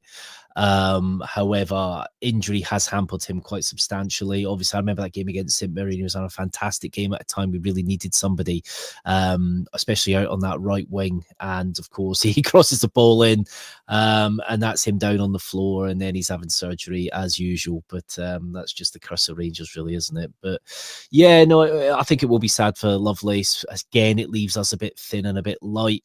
Obviously, there's been a lot of chat about we can give a lot of the younger players a bit more time now on the pitch. But Ryan, do you think this is through more forced necessity rather than Clement actually wanting to give some of these people a bit of a start? Yeah, I totally agree with Curry. You know, as far as giving praise for, you know, there is opportunities for NCL, you know, Rice, all these kind of boys. It's not through choice, 100% right. But the good thing is these boys, when they have come in, have actually taken their chance. You know, I think NCL is probably, for me, he's one of their first names in the team sheet for me every week. An absolute baller. I think, say to the boys earlier on for you, real high hopes for him. But you've got to take your chances. And remember when Alan McGregor got his chance, or Gwen get sacked, and that line on the teaser that we had, get binned off. So McGregor was right place at the right time after how many loans. So it was all good at that point. So they've got to take their chances. I'm going to scoot off anyway, guys. Got a full house, so I'll go and take a wee break. I'll be back on about 10 o'clock. Is all right? Ryan, good to speak to you, mate. Thanks for your input, pal. See you later on. Cheers. Cheers, mate. Bye. Right, mate. Now, obviously, it's good to see you back, by the way, Scotty. I've had some interesting chat about Yilmaz, obviously Lovelace, and I think it's time we move on to Tom Lawrence. So, of course, I think in the summer, Clement, I'm not sure if it was Clement 100%, but there was somebody from Rangers quoted as they would let Tom Lawrence leave at around 5 million, but of course, it didn't seem that any. I know, I'll make the jokes here. Did you happen to get your dealer's number? Well, I'm pretty much.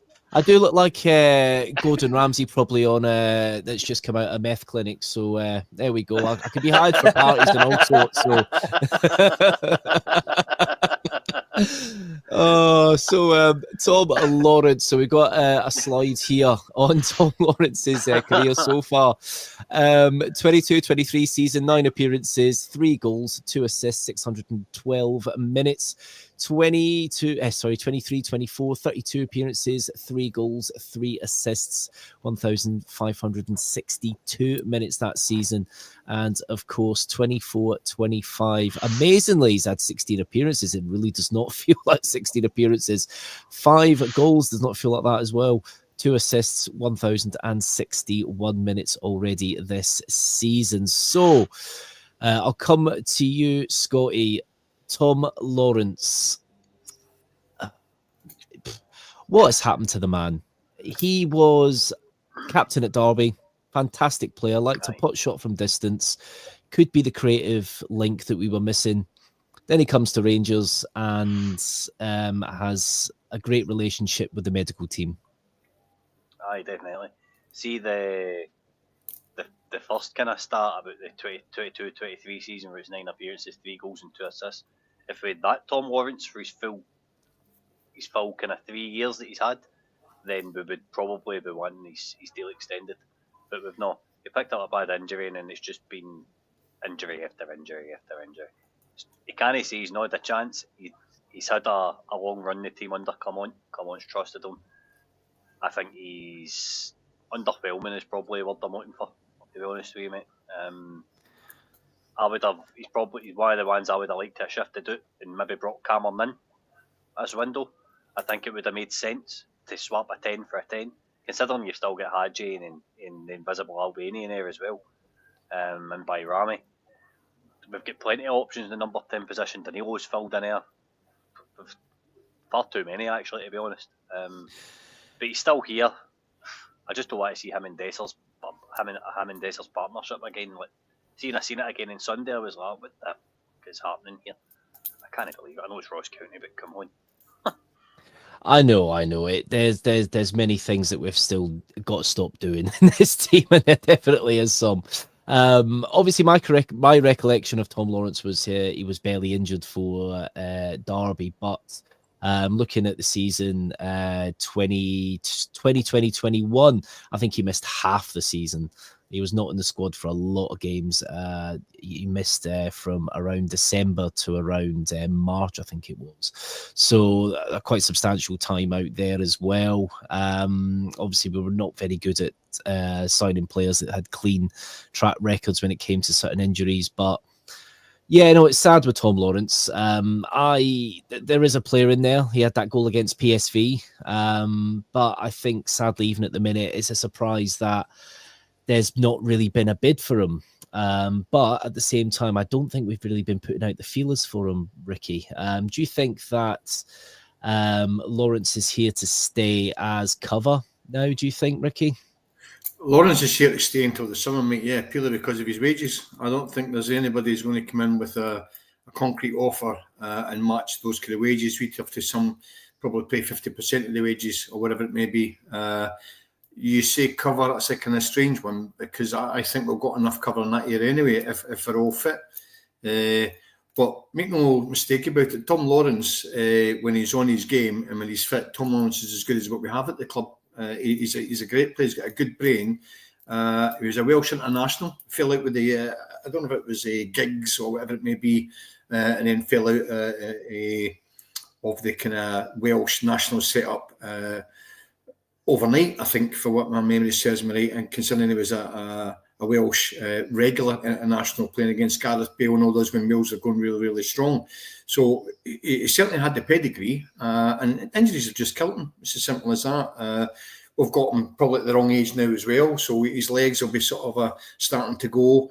But he's got a good brain still. You know, he's tidy with the ball around about his feet, but he just isn't fit enough to you know, he's one of many players that we've got in that sort of area where we've had major bad luck for the past 3-4 years, haven't we, with players like this, and it makes you wonder, is it us that's buying these players when, you know, and just taking the chance on them? I think there's a certain element of that has been the case, but yeah, it was 11 players last week weren't available to Clermont. That was replicated a year ago. You know, when Beale was in charge, same in Gio. Most of our first 11 at times have been not available to us. We've had to sort of get through those periods. That we need to address and get back to having a squad that Gerrard had during a 55 season that generally played every single game. They built up the continuity, they understood each other, and we played some really good football that season. Funny old thing, because we never had very many injuries. So, you know, it does go a long way to having a successful team if you can keep the majority of your players on the pitch, you know. But just very quickly when I was on there, just when I was off, I was thinking about something, and apologies if I already spoke about it. The European squad, now clearly Dowell and Casa are no longer now, you know, going to be in the squad. I mean, can make 3 changes. So I obviously, and I'm sure you probably agree, Hadji and Danilo will probably be one of those, 2 of those 3. And the other one's probably going to be Enciala. I'm not too sure what your thoughts on that, because if we bring in Dales in to bear in mind the Scottish contingent, we can't touch the homegrown, you know, that's set in stone. Who, if you brought somebody else in tonight, you know, I know it's not going to happen, but who would you then drop out of the European squad to accommodate a potential signing for the European squad? Because, you know, with us adding Hadji and adding Danilo, we're making our squad stronger as far as I'm concerned. And you put in the Enciala, and that gives us good cover at centre-half and potentially another left-back should it be required, because the boys clear all the left-sided players. So I think that's 3 good additions to our European squad. Would you not agree? Do you know what? Actually, I do agree with what you're saying because I think we can. Is it 2 additions you can make for the next round? Is it 3? Right. 3. Obviously, Scottish contingent. We did see on, I think at Old Trafford, we had 2 goalkeepers on the bench just because to make up the Scottish contingent.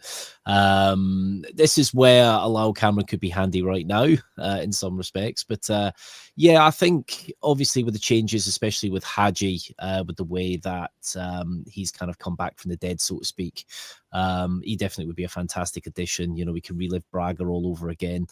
I totally agree with you there, Ricky. Actually, what do you reckon, Scott? I'll come to you in a sec, Curry. That's all right, man.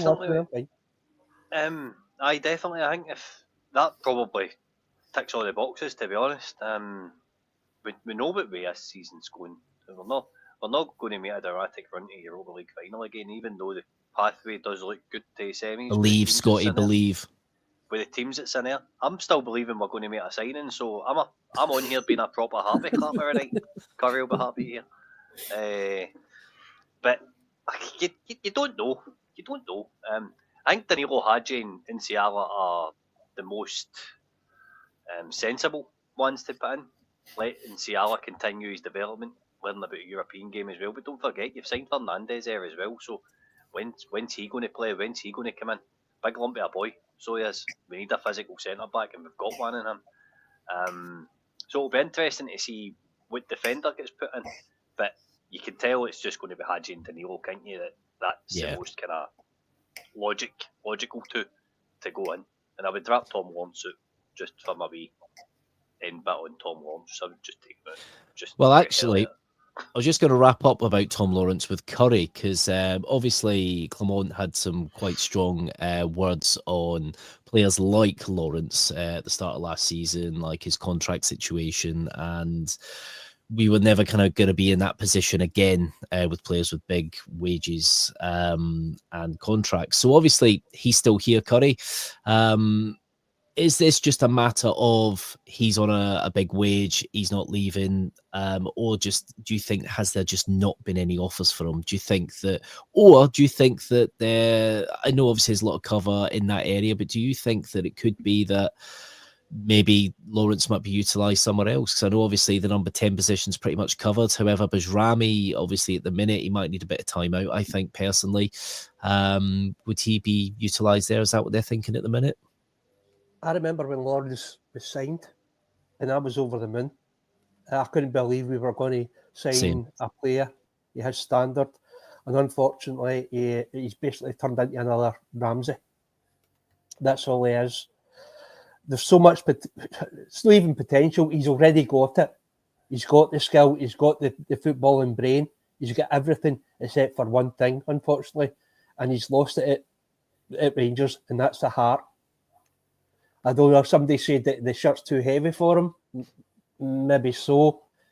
But I'm so disappointed on his contribution at Rangers. He's a moments player. He comes up with big moments. He really does. But the moments are no often enough. He goes into hiding far too often. He just disappears in the game. And it's verging on, looks as if he can't be bothered or he's unfit. We spent probably half the season, I think the majority of Rangers fans were saying that, why is he unfit? He couldn't run the length of himself. He wasn't lasting full games. He could only last maybe one half at most. And after that, he looked cream cracker. So people were complaining about that. Like Scotty said earlier on, if we could get the guy that came in when we first signed him, I'd want him to stay, but I don't think he's that guy. But when he came back from his last injury, he actually looked a lot fitter, and you could see he was doing a lot more running. And I was like, are we actually getting the ones that we thought we were getting? And then he just, as per, fell apart by injury again, and it's just, I keep on harping on about this. We cannot sustain keeping players that are injured more than they're fit. It's obvious that there's no money come in, because I think if there was any money come in for him or anybody came in for him, the way that we've treated this window by trying to get rid of players to save money, and he's in big wages, he'd be one of the first ones at the door. Yeah, so no, I do agree with you, it's Curry. unfortunate. I would have loved to have seen him be the player that I wanted or re-seen, but unfortunately, it's not that way, mate. Yeah, sadly so, sadly so. Currently on Twitter, there's nothing else. Obviously, the rumour about Yilmaz still currently is a rumour. However, it's been picked up by a few fairly big outlets. Obviously, Lovelace, at the minute as it stands, it does look like a deal is being worked on in the background. However, there's a lot of complexities to the deal we have seen. Allegedly, so you never know. This one could go right down to the wire. Andrew, could I butt in? See, you on the can butt Yilmaz in. thing, has the Grim Reaper said anything yet? No, it's not been kiboshed just yet. Well, there's still possibilities. Oh, you never know. You never know. Obviously, the night is still young. It is 5 minutes past 9 now. And I think this is the perfect point for me to hand over to Scotty, where I'm sure all the action's going to happen now. But no, guys, thanks for chatting. Obviously, hopefully we can sign somebody. Obviously, a lot is pointing towards that our business is done. However, you just never know if somebody might come out the woodwork. Obviously, Lionel Messi on a 6-month deal, that'd be all right. We'll take that, won't we? We'll take that. But anyway, guys, no, thank you. I'm going to drop out and I'm going to leave you in the capable hands of Scotty. And yes, I am taking bookings for Gordon Ramsay appearances. I'll do anything you want for 50 quid. And don't forget, we've got a brand new show on the Rangers Journal Network, which we are doing tomorrow, where we talk about movies. So there'll be a little bit more about that coming out on the socials. We are going to have a few podders on our top 5 movies. So yeah, that's going to be interesting there. Hey, Scott, you got your list compiled? I'm not on, mate. I'm not on. I'm leaving that to you boys. I'm leaving that to you boys. Can I That's just up to you remind if you want everybody, to by count. the way, that Andrew does have an OnlyFans and a Patreon. I do. Because that Yes. hair gel he uses is not cheap, by the way. It's expensive stuff. Curry, Right, what so I tell you in private any off fund air at is all, between you and me, Patreon. big man. That 10% code's rescinded now. So we'll have you back in the comments quicker than anything, mate. Anyway, guys, I'm going to dive before I get outed, and my OnlyFans is 10% off now anyway. Cheers, guys. Bye. Oh, he's something else, man. Hello, lads. All right, Curry, how you doing, mate? Not bad, mate. Getting a wee bit Hank Marvin. I've played any dinner yet, so I'll stay on for a wee bit there till somebody else comes in, then I'll shoot the craw. Aye, no bother at all. No bother at all. Ricky, how are you? You all right, mate? Aye, good. I was probably going to be disappearing shortly as well, but I won't leave you on your own to talk to yourself. Hank dug somewhere Ricky, in the back. where you go? Get up, yeah. You're on your own. Right, well, we'll use this kind of wee sections a wee bit of a Q&A, and folk are asking, Mitch has put a question in, does he like to invest? I'll put this to you, Curry. Does he like an investment in the glaringly obvious holes that we have and the summer's got out that's been? Do you think that's a sign that some of the board are looking to sell a club? No, because from what I've heard, there's the people that we want rid of is probably got their claws in a wee bit deeper into the club, so they will be going nowhere.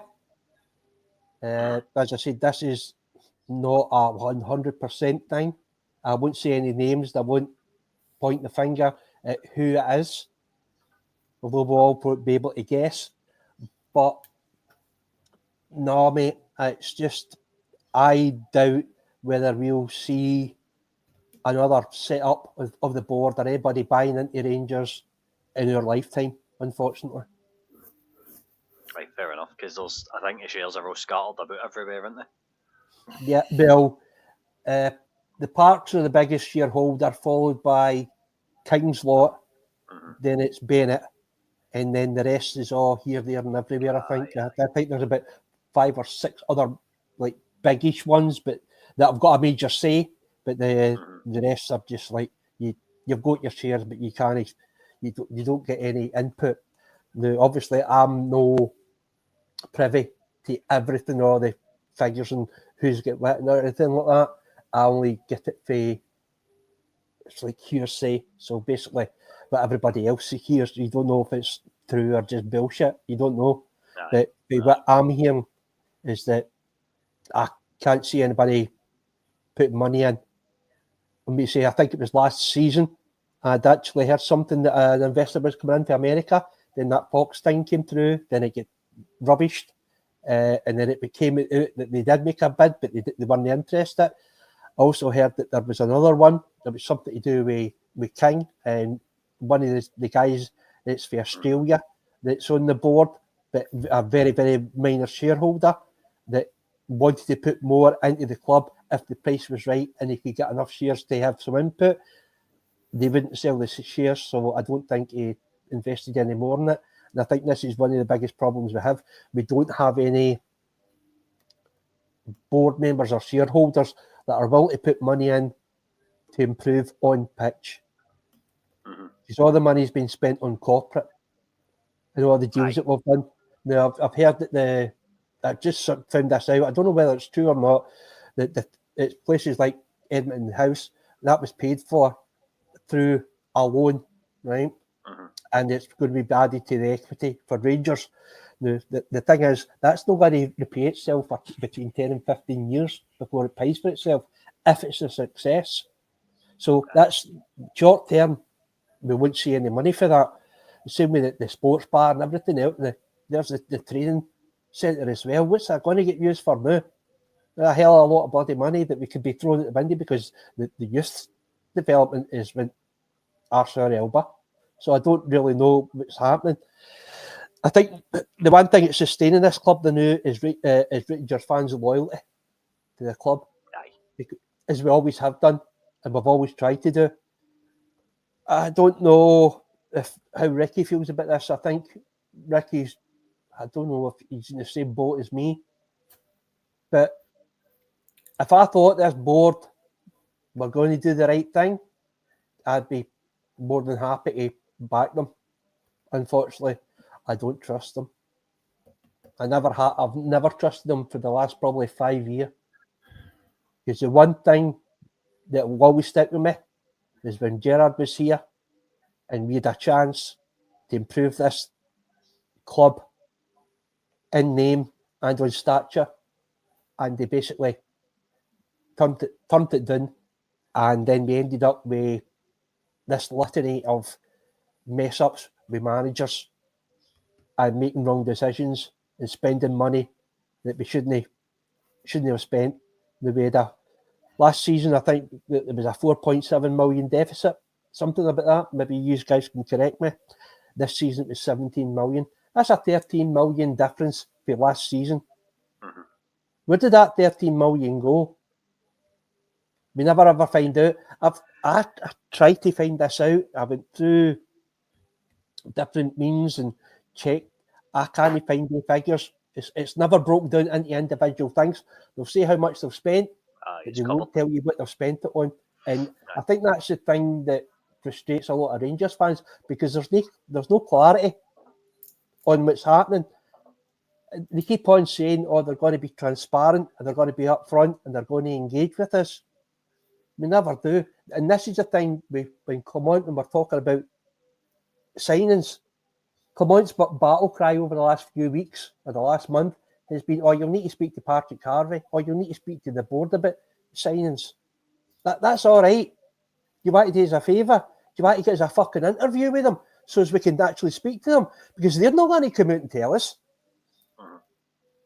Who do we need to speak to turn around and say, the media and all that, they ask them a question, they say, oh, we need to ask Patrick Harvey. Why don't they there and then say, oh, well, could you actually set up an interview with him for us, please? Because he won't come out. We don't know how to get in contact with him. And then we'll see who's on board and who knows what, or whether they're going to be transparent. I don't trust them, mate. I just do not trust them because they've let us down so much. And I'm sorry for bringing a downer on this. No, not at all. No. But I think there maybe be a minority fans on my side. We were just absolutely fed up about what's happening. And getting through in Europa is fantastic. And it was just not so much a fluke, but things went for us. We had a bit of luck, which was brilliant.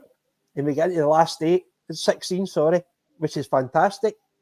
But let's not forget, we're still 13 points behind them. We've got a threadbare squad now. It's even worse before the windy. So let's just have a wee bit of a reality check. Remember, who put us in this position? This board, this manager. So before, my favourite saying, before you start happy clapping, let's not get amnesia. Because that's the thing I've seen over the last week now since this Europa. Rangers fans have developed amnesia on what's actually happened the few months before. A few months You're like, come on! So a few months ago, we're 9 points behind Aberdeen. It's a big downer. It really is. I'm a hopeful eye. I'm always hopeful that we're going to do something. It's just so bloody hard to actually back this board and manager. Sorry. No. Right, Ricky, you're going to tell me I'm talking a lot of shite, and you're going to tell me completely different. No, I can't disagree. I'm a little bit more positive than what you maybe are, Curry, in that the current chairman and the current chief executive officer are new to the board. They are not mates or pals of, whether it be the Parkses, whether it be the Bennetts, whether it be all these people who worked in each other's pockets, scratching each other's backs. These two individuals have came from nowhere and have been appointed to look after their club. That, to me, gives me optimism. Now, the one thing I would say, when we were all screaming for Clement to be sacked, and I was one of those people who wanted Clement to be sacked, the two of them, especially the CEO, stood for him, said, no, we're going to back him.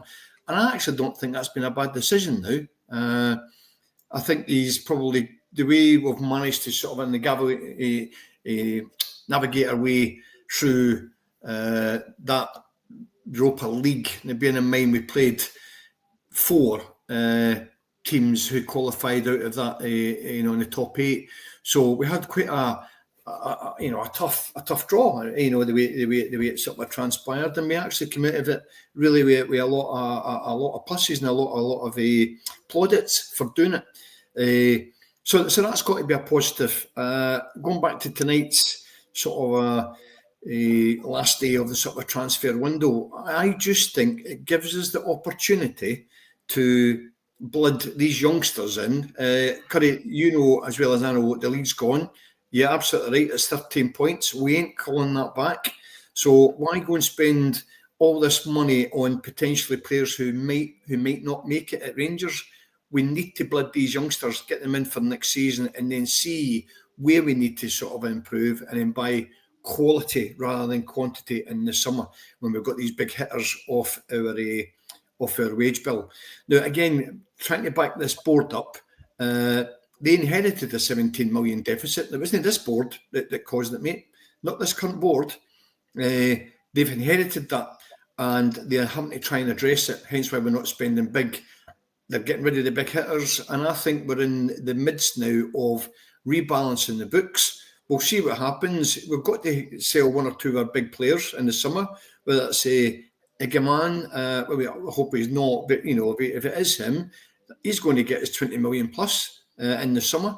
It could be Raskin, it could be Jefty. That, along with European money and the balance of the books, our books will be a lot healthier, I would suggest, this time next year than what it is at the moment. And to me, that's got to be a positive. I said earlier on, Curry, on the playing pitch, I don't think we're a million miles for Celtic. We dominated and battered them at Parkhead. We were unlucky in the final, and yet they're miles and miles ahead of us when it comes to finances. They might be miles and miles with finances, but financial fair play doesn't allow them to go and spend millions on players, because they just can't do it, because it's all got to be balanced out. So we're not that far away from them when it comes to next season. I think as long as we add quality to our squad rather than quantity in the summer, I think we can go in next August and go toe-to-toe for them for the championship. But that's my opinion, mate. But recruitment's going to be so key in the summer. It's got to be quantity rather than quality at the right positions. We need a new right back. We need a new goalkeeper. Jack Butland's not going to take us any further forward. Well, it's going to be young man. I'm not too sure, but we needed a replacement for Tav, someone who's going to dominate there. I think. Mm-hmm. See on what you're saying about Butland. What do you think's what's happened to him? I've never seen a goalie lose form like that in all my time that I can remember. Well, to me, his confidence is shot. I mean, he's a big lad, but he does not dominate his 6-yard line. I don't think he's a very good leader. He doesn't talk. When people were screaming for him to be our captain, he's not a leader. You know, so you know, you don't have any. Wee Rascan's been in there. Barron would be a better captain. Wee Barron, you know, he gives it and he takes it. You know, he's not a leader for me, and he's very, very, you know, his decision making when a ball is coming towards him, he should be off that line and clearing it, and he just stands and he's a good shot stopper. But I just think that's why he's not England class. I mean, he's gone that, you know, he's a bit older now anyway, isn't he? But I think that's one of the reasons why his career didn't progress. His decision making is what lets him down as well. And obviously that wage now, you know, I mean, the times that the Japanese lad, whatever his name is, Kiago, passed the ball beyond him. You know, never smacked it, but just passed it beyond him is quite frightening, really. So to me, anything close to him, left and right, low, he's beat. This is ever since that time he was snubbed by that what's his name, Gareth, whatever, the England manager. Yeah, supposedly he was up looking at him and he never got. It was ever since that game that I think his confidence or whatever has just went straight out the window. Yeah, and then that goal to lose against Manchester United. I mean, a goalkeeper of his stature should not be punching into the back of the net. Dearie me, mate. Oh, you should have heard me. I was like, what you doing? I know. No real. Right. But I mean, you know, you might be hate me for this, but I was exactly the same with Alan McGregor for the last 2 years. Get him out of Rangers, get him out. I was the same. Scotty, I know he's legend, but his legacy for me was getting tarnished every time he played. We were losing. He wasn't the McGregor who we all adored and loved, and he was tarnishing his own name. Like Tav was, but Tav's now starting to produce. You know, he's just one of these kind of players. Tav, he comes and goes. Behave yourself. Yeah, do you know what I mean? There comes a time where people, they get to that age, you need to move them on, because I don't think we're doing them any favours. As much as their legacy has been there, you know, they're susceptible to making mistakes. They're getting older, you know, and you put... you need to do that with your ex-wife, I know. When you get to that age, you need to pass them on and get something. Corey, here's something really off topic, right? I'm not saying this to set you off, right? But does Tav deserve his testimonial? No. No? No. How not? Because you're still here for a start. I was actually going to say to you, I was going to say, can I pick the next subject? And we're going to say Tavernier, right? Go for it. I'm quite willing, after a couple of times I've seen him, to have Tav as a squad player, as a centre-back. Right, that's a change. But to never step foot in right back again, because he gets passed by too easy by every left-hand side winger, no matter which club it is. It could be the biggest diddy team you ever play. Their left winger will turn him inside out. Aimed with pace. I don't know if it's because he doesn't need to run about as much. I think he's centre back. He played so much better, and as a squad player, and you know how much I can't stand the man. Oh, aye. That, by the way, I can't stand the man because he's a football player. It's got nothing to do with being personal. This is just as a football player. I don't think he deserves to be in the squad as the right back. But unfortunately, right now, he's the only one we've got for right back, really. We've not got any choice now. So he has to be there. The one thing I always say about Tav, at least he's one of the players that are consistently fit. I'll give him that. But as a testimonial, maybe after he's left for a few years and I've calmed down, maybe I'll say, aye, time of year, look at his figures and all that. I forget how bad he was at right back and how poor I think he is as an actual captain. Maybe then I'll say, aye, Tav deserves it. But right now, no, definitely not. I have to Curry. I have to disagree with you, Curry. I think, you know, from Happy he's- clapper. Go on.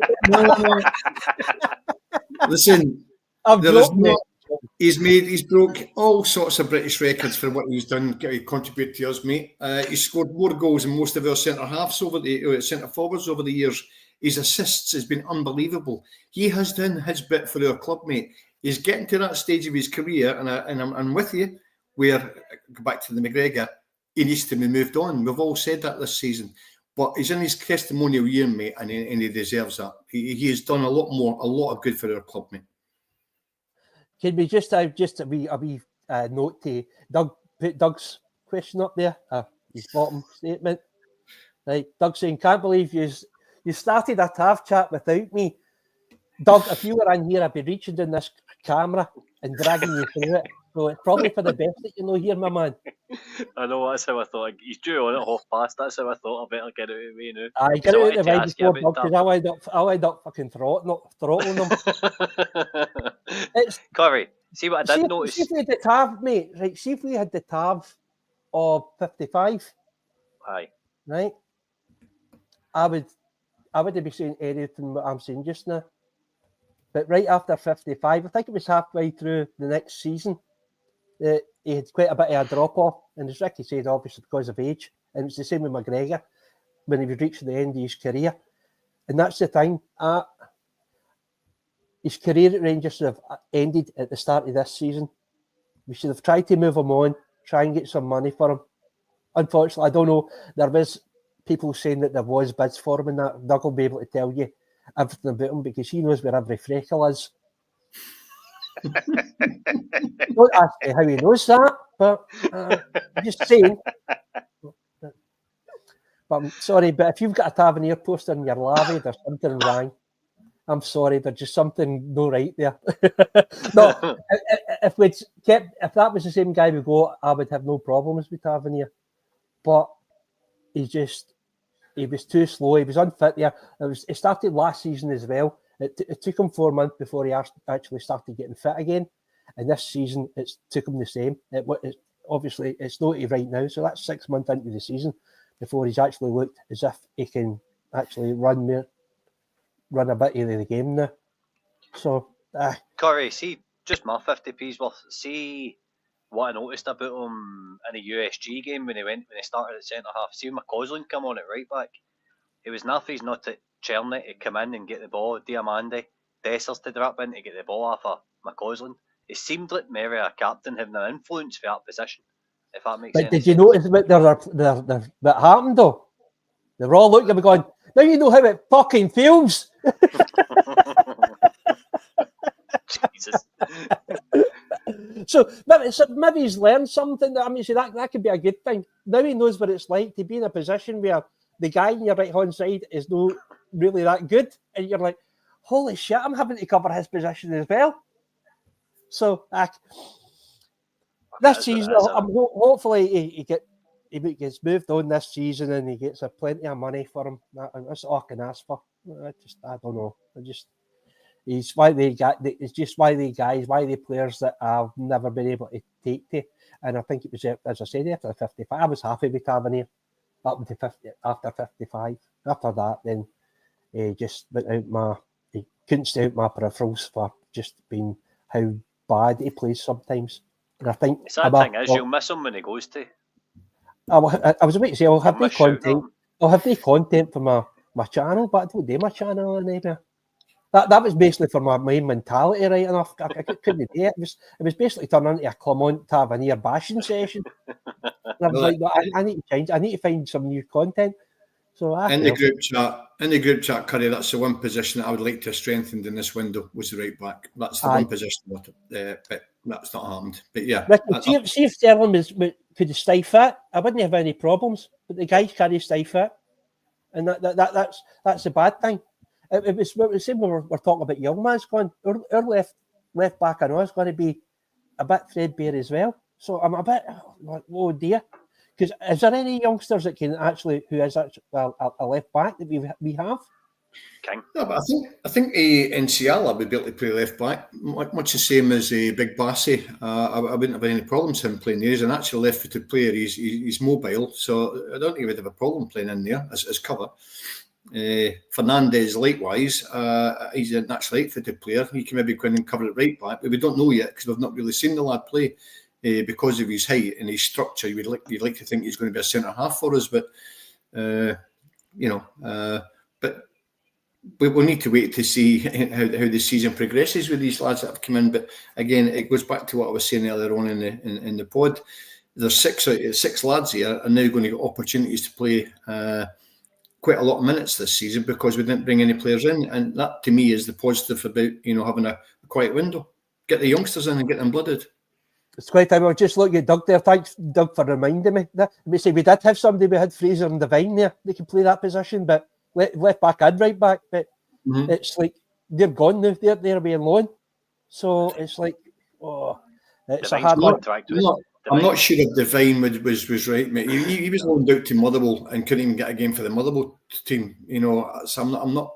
Young Fraser, yeah, and hopefully he'll go and do the business away. They go to Livingston, do they? I can't really remember. But look what happened to the Motherwell manager. Yeah.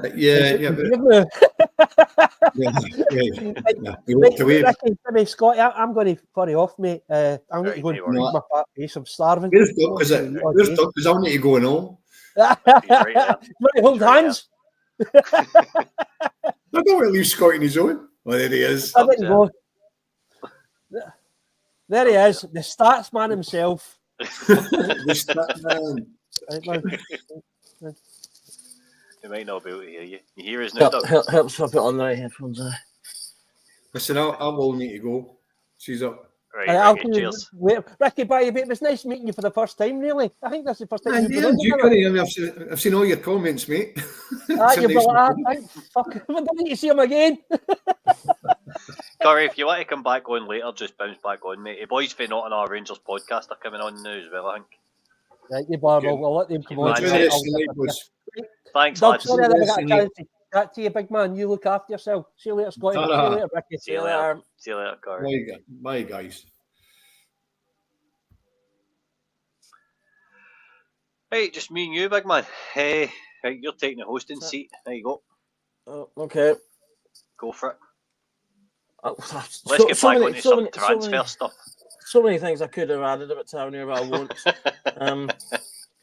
I'll leave that one alone. Other than to say, the one point that I do, I will make only one, and that's the I know a couple of people who've said should have got rid of him after 55. What? Are we forgetting the whole Europa League run where he was like the player of the tournament practically?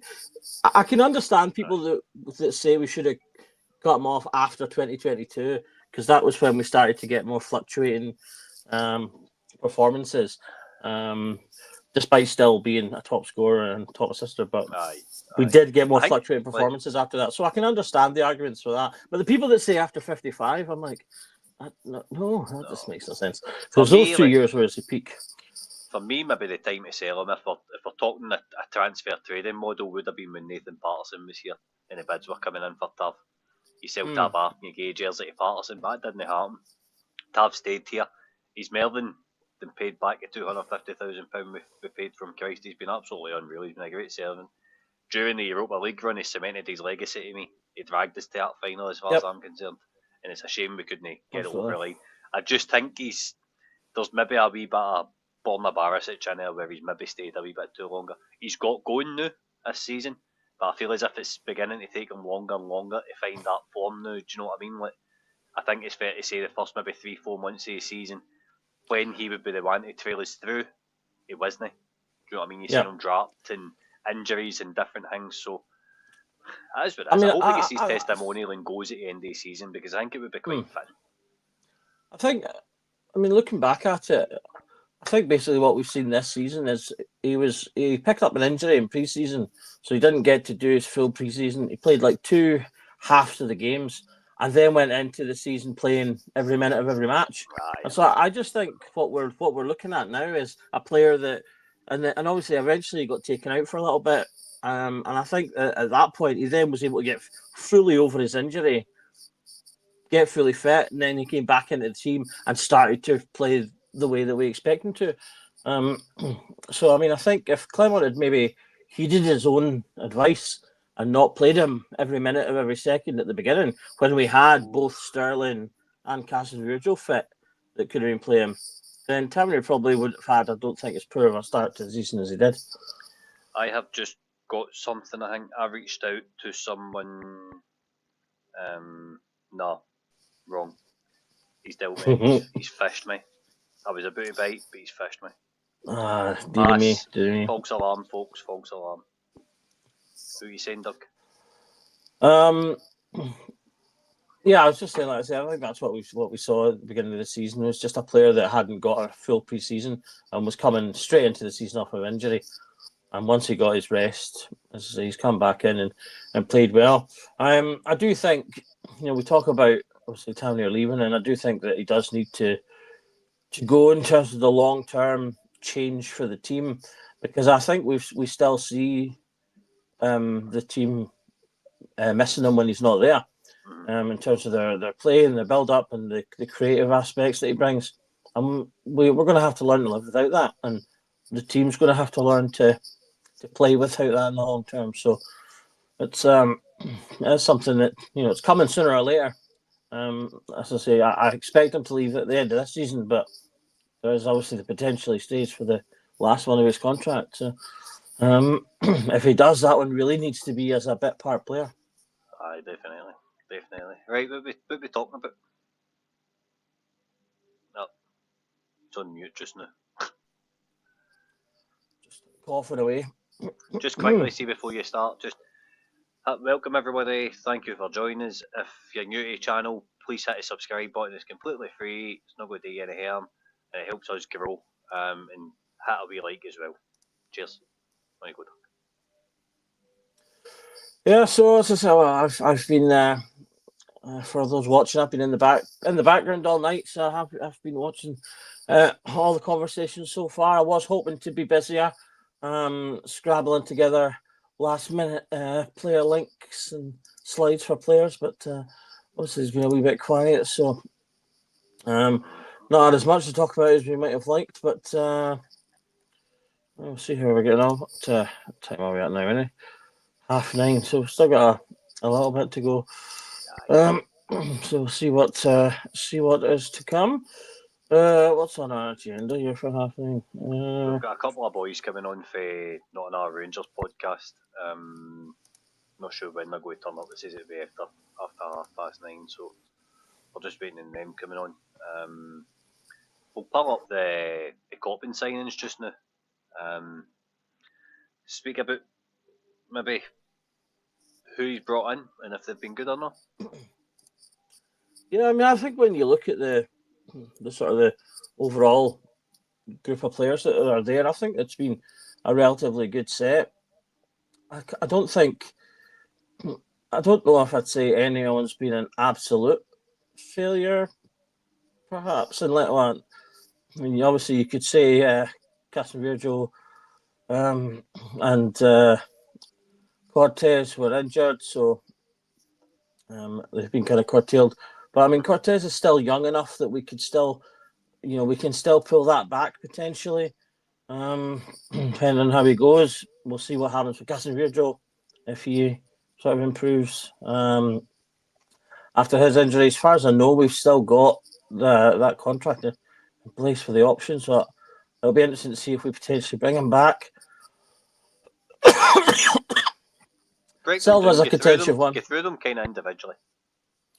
Well, Diomande, I think Diomande's been a good player. I was going to say there, Xander, yes, Silva, we'll obviously get to him in a second, but I do think he's probably the most contentious. But yeah, if we're starting at the beginning, then Diomande, I think it's been a relatively decent buy. I think some people probably want a bit more from him for the price. Obviously, it's been a bit more expensive, but I do think he's been a good signing. I do think we've gotten a good amount out of him. I think we can get a bit more. You can still develop a bit further, and hopefully, as I say, I think we can certainly make our money back if nothing else. So I certainly wouldn't be calling them a failure. But one maybe would like to see a little bit more from. But Ame, again, people have wanted more for the price. He started well. He did look like he had that kind of cut above in terms of his technical quality. Showed some really nice touches, some movement, some goals. But yeah, it's kind of dried up. And he's been was it yourself that's coined the invisible 10? But he has been a bit like that of late. So he needs to kind of rediscover his form if we're going to get the best out of him. He's a moments player for me, Doug. He's too.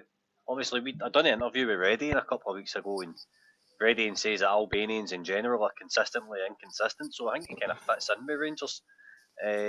Perhaps, yeah. In all seriousness, though, I think it's a physical side of the game. I think if you go and get him on the weights and stuff through summer, then you might get a better return out of him. It's a confidence thing. I think it was Mitch that was saying this the other day, or Ross on one of the pods. It was on the one to watch show that we get with Heart and Hands. Ross was saying that if you give him an element of confidence, then get into these duels, it might come out a better player because you're going to get a better outcome. You're going to get a better type of pass because he's physical enough to create the space, etc., etc. But for me, what I was saying earlier on to one of the boys was this. I see a Diomande by Rami. All your big players, Cortez, all your big fees that you've signed haven't they've not come in and hit the ground running like they should. They've done, especially Diomande and Bayrami, they've done it in moments. Cortez looked absolutely amazing when he settled, but he's yet to even get a run of matches to even try and reach those heights. So for me, that's what €9 million. It's got to 11-12 million quid for me. Yeah. And it's not enough. Whereas if you look at signings like Agaman, Jeff Day, Nsiala, Barron, Liam Kelly, they're squad fillers, but they've took a challenge on really, really well, and they're progressing. If you look at Agaman, I mean, I'm 25-30 million at least for him. He's a generational talent. Jeff Day, Chelsea are already sniffing. That's been well reported. Connor Barron, when he does come back into the team, will make a difference. Who else is there? Liam Kelly. He's shown he's a reliable number 2. And Ciala, he's grown game by game. So there's a lot to be positive about it, and I think if you have a 60 or 65% success rate in the transfer window as your kind of director of football, technical director, basically the guy in charge of the transfers, then you've got a good batting ratio for me. Whereas if you go the other way in terms of, say we had Klopp in here a few years ago and we've got a pile of Ross Wilson signings in front of us, Matondo, Lawrence, etc., etc., etc. We could be here all day. Then you've probably got maybe about 10-15% success rate in terms of transfers. So I think we're in a good place. I really do think that going on, we're doing all the right things, but these big buys that we're doing, signing in terms of Diamande, great player coming onto a game now. He's an enigma in himself. There's a lot of Rangers supporters that will say that he's not been worth the money, he disappears too much. There's a lot of Rangers supporters that say that it does a lot that nobody sees in terms of making runs to create space. We don't give him the ball because we play the long ball. It's the way we play. Our IQ as a team doesn't match Diamande, is what some fans say. So we really need our big buys to come in and hit the ground running. Instead, Yilmaz hits a shot at the beginning of the season, Doug, and gets injured. And Jeff Day comes in and takes it back, and the boys not look back. He is 100% an upgrade in Borna Barisic. 100% an upgrade. He's completely different. Just the attitude, the application. You're probably going to disagree with me on it. The only thing I will say that Borna's got over him is he's crossing. Apart from that, there was nothing else. Maybe defensively, but Borna was getting tore every other week off a fast winger. I just think I think the difference between them is that Borna's at the end of his career and Jetty's at the start. the thing I want to see from Jeffy is the end product. I think you're right in that he's far more dynamic than Borna probably ever was. Borna was more considered with the ball. Obviously he had a really good cross, but he was never a dynamic runner with the ball. Whereas Jeffy has got that kind of a little bit of Brazilian flair to him, which everyone obviously enjoys. He showed some really good. I really liked some of the play we saw from him and Danilo at the start of the season in terms of Jeffy was getting right to the byline and then cutting it back. And Danilo, I can't remember what game it was. It was one of the ones where when Danilo first came back from injury, and he got about 3 or 4 chances that if he'd been a bit fitter, he might have put away. So I think he's really good. Just signed for Leganes. Well, that's good for him then. There you go. So he's really exciting in that. The thing I just want from him now is to start adding a little bit more in terms of the actual final product. So getting those assists, getting a couple of goals, because for all the issues that people may have had with Borna, he was relatively consistent in terms of always chipping in 10 plus assists in a season. So what will we do about Big Casa? That's an excellent question. It'll happen.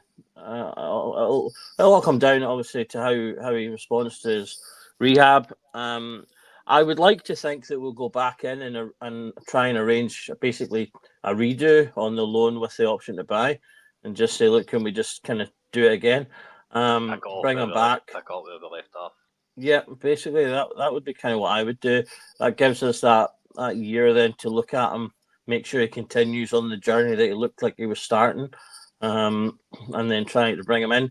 As I say, as far as I know, the option and things are still there, so it's still there. It hasn't, just because he's gone back to Feyenoord, hasn't invalidated that. So maybe they will just go and take him. I don't know, but yeah, I would probably feel a little bit more comfortable about it, given our history with injury players, to bring him back on loan first. Ryan Kent, would you take him back, considering how light we are on the wings? Zach Lovelace is reportedly down in London signing for Millwall. That basically leaves you Hadji, Bayrami. It leaves you a bunch of number 10s and Finlay Curtis, basically. Out left Cortez whenever he's back. Would you maybe take a punt on Kent for 6 months? I probably would. He is on a free transfer, so he can sign. I mean, I've generally been saying no to that one, but given that we have put a few players out now, if it was a loan, I'd be amenable to that. And even a loan with an option to then sign him to a contract. Well, he's on a free agency market, so we can sign him for 6 months. Yeah, I say a loan. Yeah, sorry. I mean, sign him temporarily for 6 months. But that's true. We need to figure out what to do with Crocodile. But and that's purely just because the way things ended, and it was such a despondent end. And he's gone off. He's not had a great time, but he's been away. So what Ryan Kent are we getting? I think people are excited about the prospect of having Ryan Kent back because they think that he's going to come in with the bit between his teeth and be looking to rediscover himself or kick himself back off. And it's like, well, if that was the case, why was he not still playing till the end to get himself a move somewhere interesting? We all expect he's been very much like Morelos in that he's kind of gone off and been really disappointing in terms of how his career's panned out. So that's my only worry is that what Kent will we get? Will we get the Kent that we all remember and loved, who was also as much as we just mentioned Tavernier being a huge part of that Europa League run, Kent was also a big part of that Europa League run. He won I think all of the penalties that Tav dispatched in a lot of the games. He made some really good goals. So if we've got that Kent, then that'd be great. But I'm just worried that it would be one of those player comes back and it's just not the same kind of thing, and he would kind of amble along as much as as much as the rest of the team would. So I'm probably still kind of on the side of a no for that. I'm unsure. I think if you bring him in for to end the season, see what his application's like, bring him in on within the wage structure. He has a player come on try to take Well, Club that's the Brugge. other thing as well. Yeah, how much would he want to get paid? Because he, again, if he's going to come in and be one of the highest paid players just for 6 months, I'd be a bit wary about how does that help the squad's harmony and things. But I'll never say never, as I say. But I think it's interesting as well. I've not really seen him linked with anyone. Never mind. He's been linked with us, but I mean that's an obvious link. But I find it interesting that I've not really seen any big links for him just generally, which I think kind of says a lot about where he is as well. But just touching on, I forget who it was now in the comments, but they asked about Silva. Was Silva a failure? I'd probably say no, just because he was a lone player. He did chip in with a few goals. He wasn't the player we wanted him to be. He came in with quite big fanfare. He was obviously, I think Wolves spent like 30 million or so on him not too long before. So he came in with a lot of fanfare and a lot of expectation. And he certainly didn't fulfill that, but I wouldn't call him a complete failure. He still had some decent games, and he's one of those players that his ego was ahead of where he was, I think, and he thought he was better than he was, which led to him not, I think, maybe applying himself the way he could have done. I think he could have been better, but he certainly could have been worse. But it was only a loan, so had we bought him, I would be saying he was a failure. But I think the boy's actually doing all right with the Las Palmas this season. Yeah, I think did he not score against Real Madrid recently? Something like that. But I think you find players like him, that happens a lot. They go to different leagues like Spain and things, and they tend to suit that game better. So we got the player he was his last two games. Yes. Right, offer Hearts £200,000 and bring Shankland in before the window closes. This is the kind of stuff that gets me interested in transfer deadline day. Thank you for saving my night with other people. If only, mate, if only. It's never going to happen. Rangers don't want him. Come on. And Coppin are not interested in Lawrence Shankland. Unfortunately. Yes, that one seems, Julie seems to have died, that one now. Because it ran on for a long time. The rumour wouldn't die, but I think even the most ardent of supporters of that move have kind of put the lid on it now. I know, mate. I know. So what's your kind of general overall thoughts on the window end, Doug? I mean, I'm okay with it. I wasn't expecting huge risks to happen. I did kind of hope we would maybe bring in a winger, another attacking player. I do think we are, as I say, a little bit light in that area, particularly now that we have finally offloaded Matondo and players like Dell who could play in those positions if needed. But as I wasn't expecting anything crazy to happen. I did think maybe they might have made a little extra move because we brought in some of that a little extra money than was expected through Europe. But I think it's better. I'd rather they were sensible and frugal through January and aimed to do their main moves in the summer when deals will be better. You're planning for better, especially given that I think we're all being practical in terms of the league being probably too far for us to reach now. So I'm in favour of what a lot of folk have said. Give some of the youngsters a bit more minutes. Let them be the backup players. Let them come in, see how they can do, and go from there. The only thing is, if we're going to do that, then we need to allow for the fact that if they do come in and they don't end up doing well, that could lead to us losing games.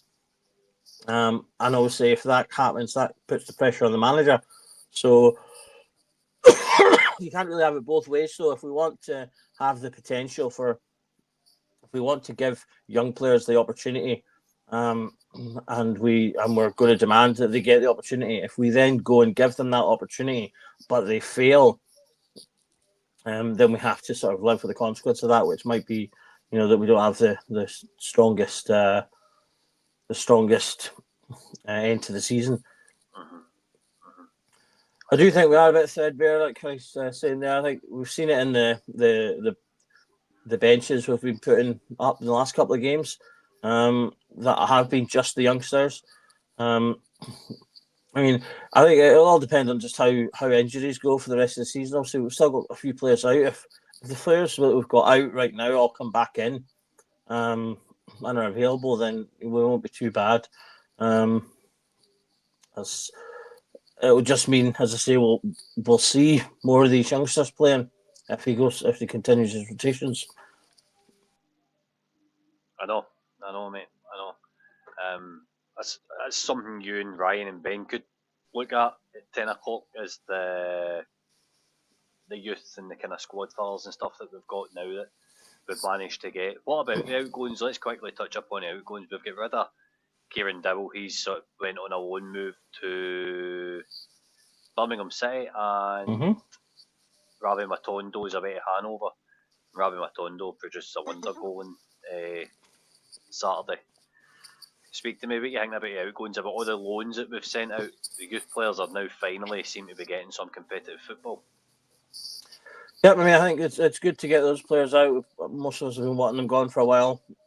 So loans with options, I think, were the best ways we were going to do it, because some of them are on those higher wages, so it's more difficult to maybe get them shifted straight away.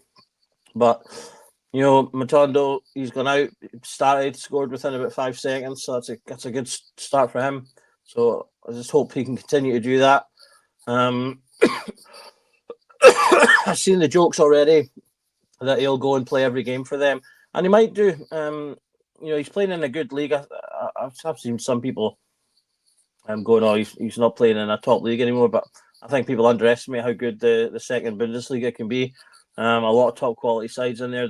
I believe there's more former Bundesliga winners in the Bundesliga 2 than there is now in the Bundesliga, because they've had so many of their formerly big teams kind of gone down. So there's a lot of sort of historical quality in there. But if he's playing at a team at that level, it'll be more once a week, and maybe that'll be more his speed. Maybe without it being quite as rough, he'll be able to perform more there. Obviously, I think it was Germany he came from, was it? Initially, so I'm all for him going over there and rediscovering his form, because hopefully that then means Hanover will come back at the end of the season and buy him. Yep. For me, Gordon White said take it to the way forward is going to be not having a B team. I think the under-18s will be promoted to the B team, and the rest of the players that we currently have will be sent out and will not be within the squad at Rangers. So that's the answer to that. There's a lot of positive comments coming in for the youth, and they're saying that best places to learn is on the park. I think completely. I couldn't agree any more with these. For me, Elijah Bailey Rice and Ciala has been brilliant. I think you don't stunt his growth. I'm going to relate him to Calvin Bassey really quickly, because I think that Calvin Bassey was predominantly a left back, and when he get played at centre half, he gave himself a streak, a development that he got under Gio, and he got a level of confidence for it, and that also played a massive part in getting the transfer fee. So you need to get these players kind of playing and get them developed if you want to, if that's what you're looking at doing in terms of developing a squad, which is certainly the way we'll look as if we're going to go. Curry put his question up earlier on, Doug, about told the board they're back and come on says he wanted players and we brought in loan deals. Does that really show backing? What do you think? Well, they can only back him as far as we've got the money to do so. And as I say, I think even if there's money there, unless there's like an absolute nailed on, yes, this is a player we want for the future available, then I'd rather they just wait. And as I say, prioritise summer windows where deals are generally better and there's more options. Players coming to the end of contracts and things. We do have to, I think, just face the fact that we are still getting the club sorted out financially. Haven't had some ups and downs. Obviously, we've still got the impact of the stadium debacle. That's probably hit funds a little bit, but it's I think just an unfortunate place of where we are at the moment. When we were talking about the squad there, you mentioned the fact that some of the bigger players we've bought, or the more financially impactful players we've bought, have been ones that haven't hit the ground running. I think that's because we're in this sort of annoying place right now where bigger buys for us are in that kind of 4 to 5 million area. And I think that kind of area is where you get players that really, really vary in quality. They could be like really poor, but have just got a decent value because of a good team or a good league, or they just had a good spell, and then all the way up to sort of decent players. Whereas when you're buying your younger players, you're buying players that are coming in full of confidence, full of bravado, and they can kind of come in, hit the ground running. And if you've got good scouts, which Copman seems to be, he is someone that came in with a pedigree of identifying young talent, and he does seem to be doing that in terms of the younger players he's brought in with Jeff Dane and Ciala, Egoman. If we can continue to do that at that lower level, then that's great. And then you get the level above that, which is where I think, unfortunately, our rivals sit, where they're shopping in the kind of £8 to £10 million bracket, where generally the quality is a little bit more consistent, because you are buying that better level of quality. And if you look at our team, who have we got in that bracket? Cherney, who's been a player of more consistent quality this season? Cherney. He started a little bit rough, which is fair enough, coming into a new team in a new league, having not played a lot in his previous season. But once he got going, you started to see that little bit of extra technical quality that he has above, the rest of the league, but also above a lot of our squad.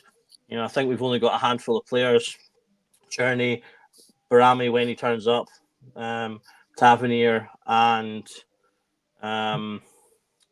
Hadji, who I think are on that kind of slightly higher level of technical quality. Raskin's on the cusp of that as well. And these are the players that we're seeing are making the differences in games. Hadji's scoring goals, getting assists. Tavernier obviously regularly gets goals and assists. Cherney is getting goals and assists. And Raskin more recently, not with goals and assists, but in terms of just performance and overall play, it's making a difference. So it's those players that are just that little extra bit of quality that make the difference. And I think if we get another 2 or 3 of that kind of player, then that's what's going to then kind of push us on and then get us into the next level. So, like you say, maybe some of these young players coming in can be some of those players. So Bailey Rice has been a highly regarded player for a long time, but we're only going to see if he can make that step if he gets given the opportunity. Lennon Miller's done really, really well with Motherwell. Going into that team, taking that position, he's captained the team and become a key player for them. So we have to have the confidence to throw the gauntlet down to our young players and say to them, "Can you do that here at the biggest stage that you can in the country?" And then give them the opportunity to do so. Yep, definitely. So we'll just quickly welcome back Ryan. How you doing, mate? Not bad. I tell you, nothing's happened since I left. Not absolutely EO. I get bammed up off a source. I messaged him saying I've heard the winger deal's back on, and he's like, "Aye, it should happen." And then he messaged me back. He's like, "No, wrong DM." Bastard, get done big time, man. I thought I was getting an exclusive. Get nothing. Ben, I'll come to you, mate. How are you? Bit disappointed, mate. How are you? Aye. Kind of sums up the day, doesn't it? Sums up the day. Ryan, how you getting on, pal? Yeah, I'm good, bro. Good. Glad to be back, man. Good stuff. It's good to have you back. Right, Doug, are you alright for 10 minutes? Aye. You're not going to cough your lungs up, no? Well, I can't promise that, but... Right, I'll be back in 5. Cool.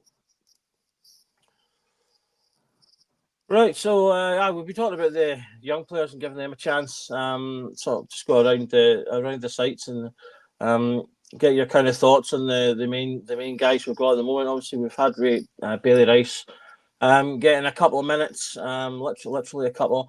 And Finlay Curtis, another young player, I believe he's been scoring for fun at the youth level, and someone that again could potentially get more minutes in the latter half of the season. Now that we've let go some of the players who may have gotten those minutes ahead of them, like Matondo, your Kieran Dowells of the world. Now that we've got these guys out of the way, Ryan, do you think we're going to see the second half of this season these guys getting some of those minutes?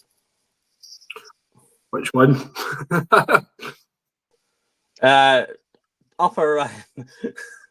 Back top Ryan. Aye. I think so, mate.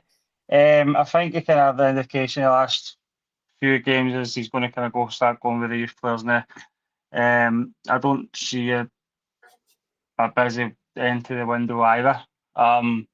January tends to be your loan month anyway, so I don't really see the point in Rangers bringing any loan players in, but really we're not really playing for the league or anything. You normally get these guys in to kind of push over the finish line.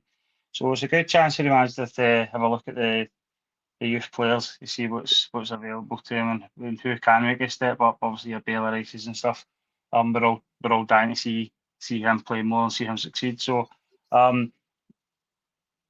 regarding the youth players, so if you go for the likes of Bailey Rices, you're obviously your touting Lennon Mill. You're saying that you're touting Lennon Mill. Lennon Mill's getting touted for $4 million. I mean, like, we could save ourselves a hell of a lot of money by bringing our own youth players through and giving them guys a chance. So I think, regarding the transfer window, I don't see us bringing many more in. I just say the deals and stuff are away. So I think like people like Bailey Rice's guys like that are going to get a good run at the end of the season now. We waited long enough for it, but I think they're now going to get their chance. And yourself, Ryan underneath, Ryan down under. Well, to be honest, Doug, I don't think we're going to have a better chance to bleed youngsters in. Obviously, the reason probably why we don't bleed as many youngsters as we like is because we're usually fighting for trophies and we're usually in league title races. So it kind of, we don't have the luxury to try and bleed in youngsters. Fully expect Celtic to restore a 13-point lead on Wednesday night when they play. The only way we're winning this league is if we beat them twice in the last two games. They lose another 3 games, and we win every other game between now and the end of the season. Which, to be honest, given our away record and our previous form, even at drawing points to Dundee United at home, it's gone. We've got to accept that it's gone. Our best chance of success is the European competition and the Scottish Cup. So games like Sunday just past, we're playing Ross County at home. Field 3 or 4 youngsters. Put Bailey Rice out, put Finlay Curtis out. It's a free hit. There's no pressure. If they make a couple of mistakes and we don't necessarily, it's done anyway. So you're never going to get a better chance to introduce half a dozen youngsters into the squad and give them a good chance for first team experience. So I hope he does it. I hope he doesn't, because there's obviously a lot of people who won't want us to do that, expect us to field our strongest team at all times, but we've got to kind of be realistic here. I think you've got to look at the class of 92 when Alex Ferguson kind of took a season out and brought in kind of half a dozen real good players. They all turned out to be, superstars, to be honest with you. And how many England caps did they get between them? How many trophies and winners' medals did they get between them? So sometimes you've got to take a step backwards to go forwards. I think we've just got to accept that. Yeah, Ben, on that point about, obviously if we're realistic about it, we're unlikely, obviously, that we're going to turn the league around, and therefore we can potentially look at the second half of the season as an opportunity to bring in young players. Something I saw a clip on, I think it was on TikTok from some show, and they were talking about them across the city, and how when you look at the kind of 3 most recent main successful young players that they've brought through their system, in terms of sort of McGregor, Tierney, and I think it was Forrest was the other one. They all came through while we were out of the picture. And was that an example of, well, they had the pressure off, so they were able to put those players in, give them the time? I went back and had a wee look at McGregor and Forrest, and they both basically went from not being in the squad to in the team all the time. So is that maybe an example of, when the pressure's off, you're able to do that? Whereas, like Ryan said there, if you're fighting for titles and that pressure's there all the time, you either can't risk it or it's not really the best example or environment for young players. What's your kind of thoughts on that? I think I'd agree. The league is away. It's done for me. But are we going to say that if we play young players and go on a pure bad run again, that people aren't going to want Clement sacked? Clement's got to look after his own interest at the same time. I think that's the thing. If he comes out in 2 months' time and we've had a couple of bad away results, we've got some tricky away games coming up, and the kind of young boys haven't played well, and he goes, well, if he comes out and just, well, that's what you wanted. You know what I mean? Like, yeah, it'll not wash. But I agree. I think there's a devil's advocate to it, but I think Bailey Rice and I don't think Finlay Curtis is going to get a choice. He's going to have to play now because he's let Matondo go, who would have got minutes as a squad player, and he's not getting anybody else in. So Bailey Rice probably the same, especially with their injury record at the moment. The two of them will be probably in squads every week. And I would probably like to see, if you get any aspirations, like Tom Lawrence is probably going to go in the summer. Like, do you need to bring him on? Realistically, bring Bailey Rice on, because Bailey Rice, yesterday was very good. He was getting forward. He was always in the edge of the box. It was as if he was just kind of sitting.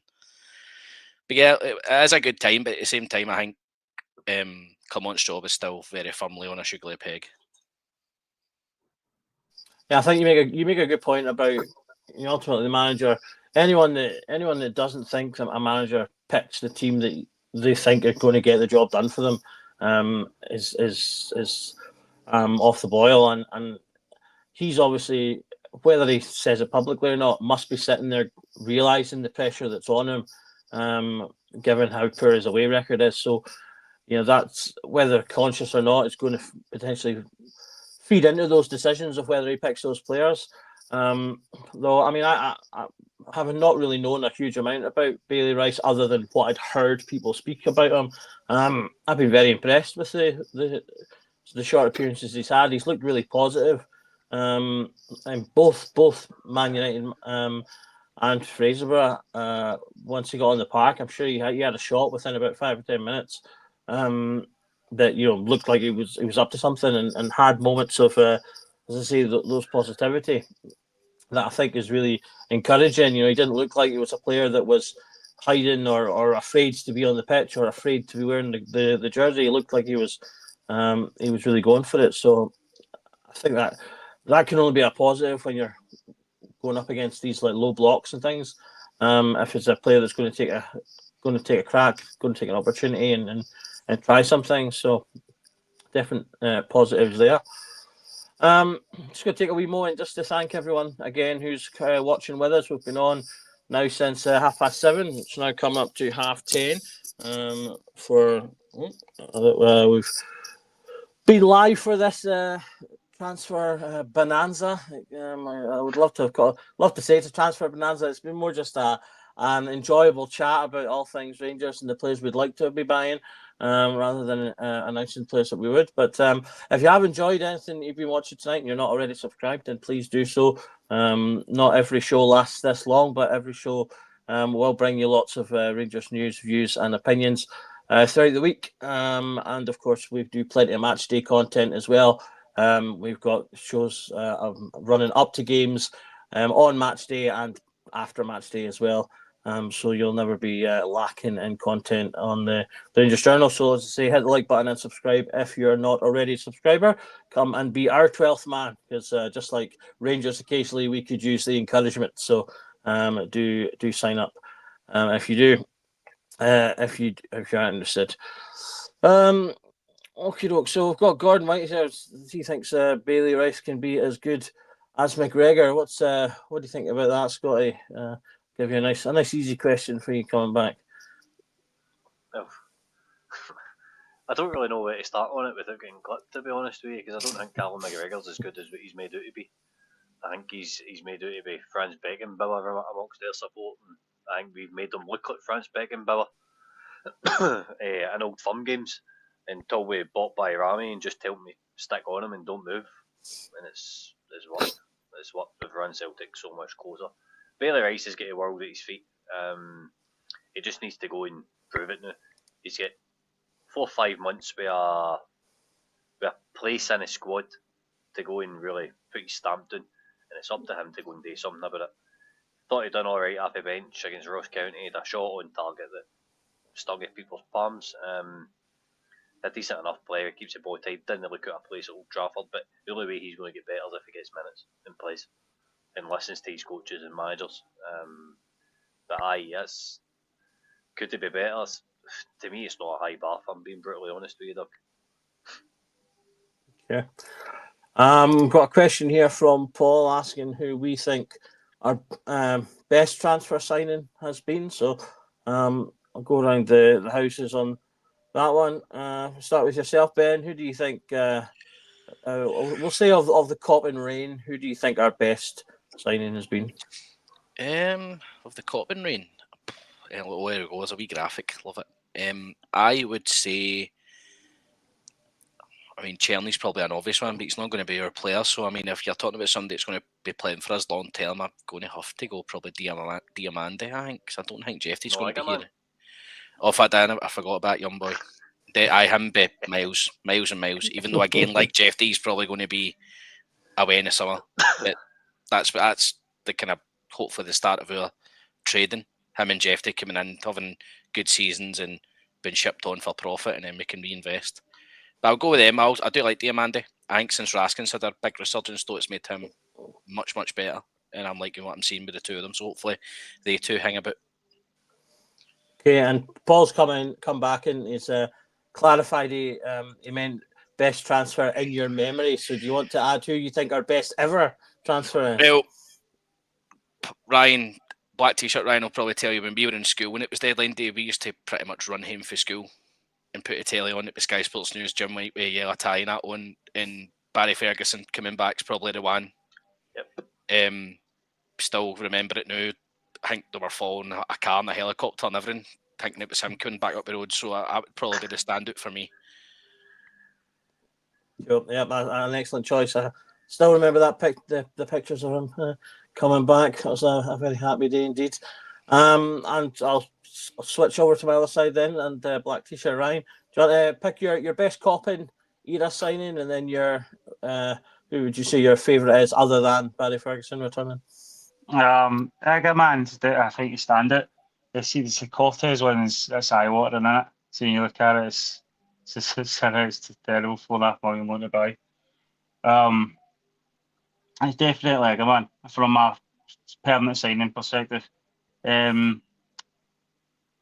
Shirley's probably the standout all round, but I would definitely say a good man from a full transfer. I'm trying to think of my favourite, but the best deadline day signing. I think we've done many, to be honest. Can't think of a deadline day, but Barry Ferguson stands out massive, but no, Aaron Ramsey.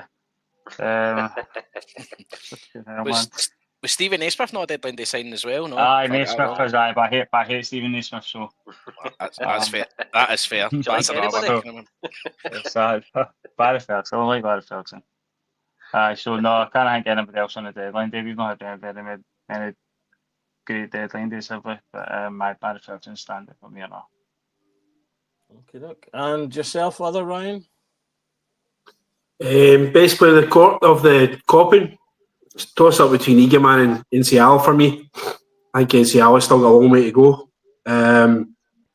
But toss up between those two, certainly. Can't really see past them at the moment. Best transfer deadline day. Barry Ferguson's an obvious one, isn't it, really? The second spell.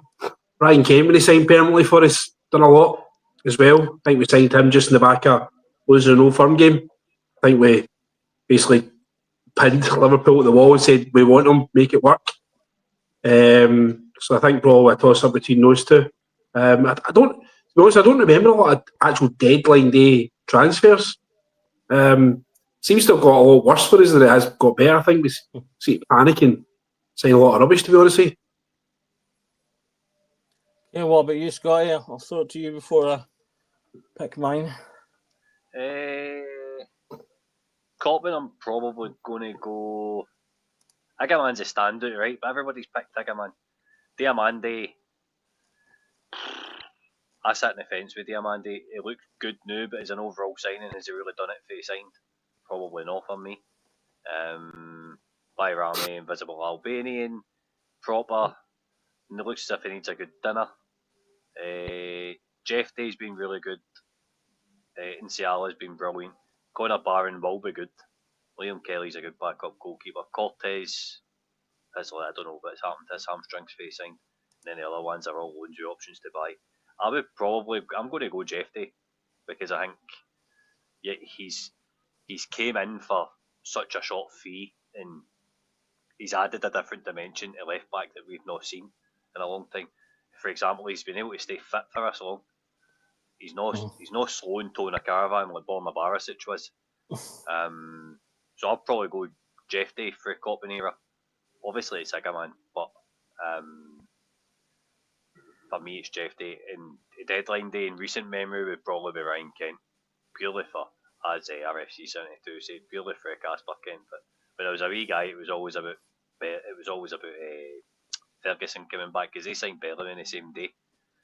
And I was like, oh Christ, that's a quality striker they've got. And then we just went out and swung. Swung Barry back from anywhere. It was brilliant because it was on, it was off, it was on, it was off, and then when it was on, everybody was buzzing. So I am probably going to need to go Fergie and Kent.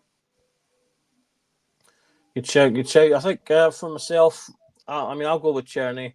I think for my Cotton, I think he's come in and, as I said earlier, he's been a player that I think has got that extra level of quality, that extra sort of level of technical ability. He's chipped in with a good level of goals and assists, and I reckon he'll get plenty more before the end of the season as well. So I'll go with him for the current one. Previous ones, as guys have said, Ferguson's a great one. Stephen Naismith, 2008, that was the deadline day, January, I think. Obviously, he went on to be a great signing for us. But I'm gonna pick an outside one. I'm going to pick a Paul Le Guen deadline day signing on the summer window. Sasa Papic. He turned out to be a good player for us. I was getting ready to slate you there, by the way. You just saved yourself. I know. You were getting it off of me. I set that up. I did that deliberately. Set that up. Carl Svensson, seen a tougher Swedish meatball in IKEA. I'll tell you what. I was actually really excited when we signed Svensson because I'd known about him beforehand, and I thought he was going to be a good player. That was when I was starting to get into my stats and stuff. And yeah, I did think he was going to be a good player. He seemed like he had it all, and then it turned out he didn't even have boots to shoot with. But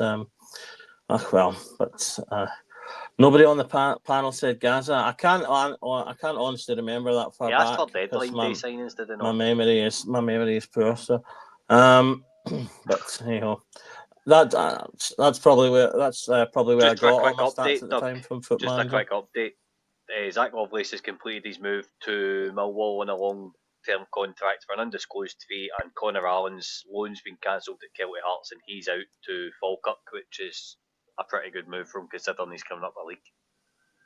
So that's a positive move for a young boy. Okay, doke, yep. I'm seeing that there, yep. So we can't do. So that's Lovelace off. So that's a shame. It's a bright young player. Obviously, he had that sort of mythical, I think at this point, match against was it the St Mirren? Was it he came on against? Played really well.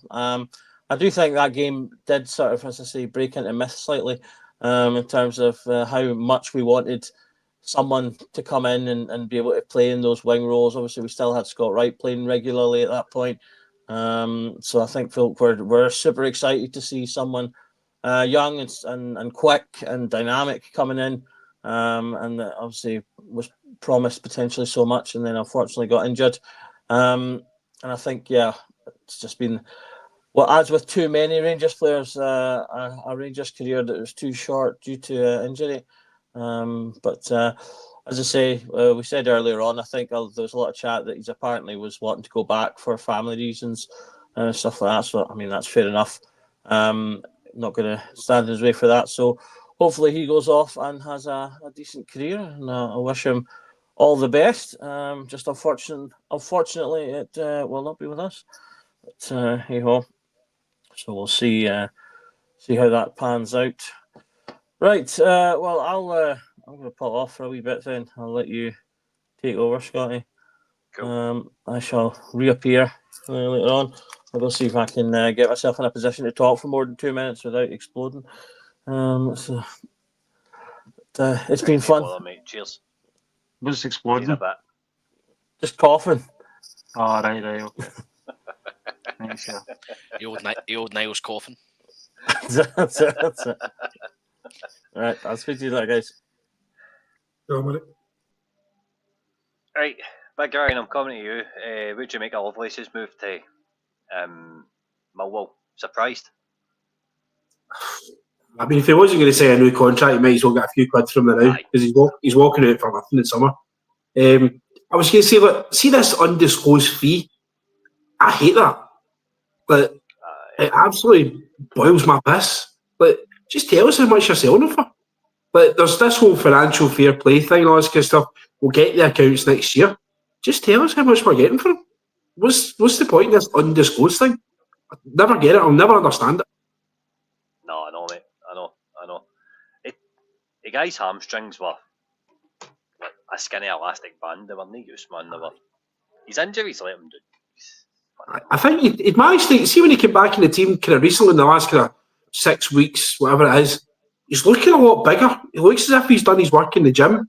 And I don't know if they've kind of instructed him to kind of get that bit of weight on him, get a bit more bulky to try and prevent the injuries. Maybe he's had to change his game a wee bit, that he's not that kind of skinny, explosive player anymore that he was because his hamstrings can't make him that anymore, that he's had to kind of bulk up and slow down a wee bit to kind of change his style of play a wee bit. But he looked fine for me. But it's the same with Hadji. Like, see if Hadji's not willing to sign a new contract in the next 24 hours, I'd bin him. I'd have him out the door straight away.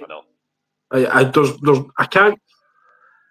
The thing for me, my policy would be, if you get to the last 12 months of your contract, you either sign or we're going to sell you. If we can't sell you, you're no playing. It's as simple as that. Aye, it really is, isn't it? It really is. So Ben, what about you on Lovelace? I think it's just a combination for him. You get an A team just after Beale left, looked really well. As you said, the elastic band hammy went.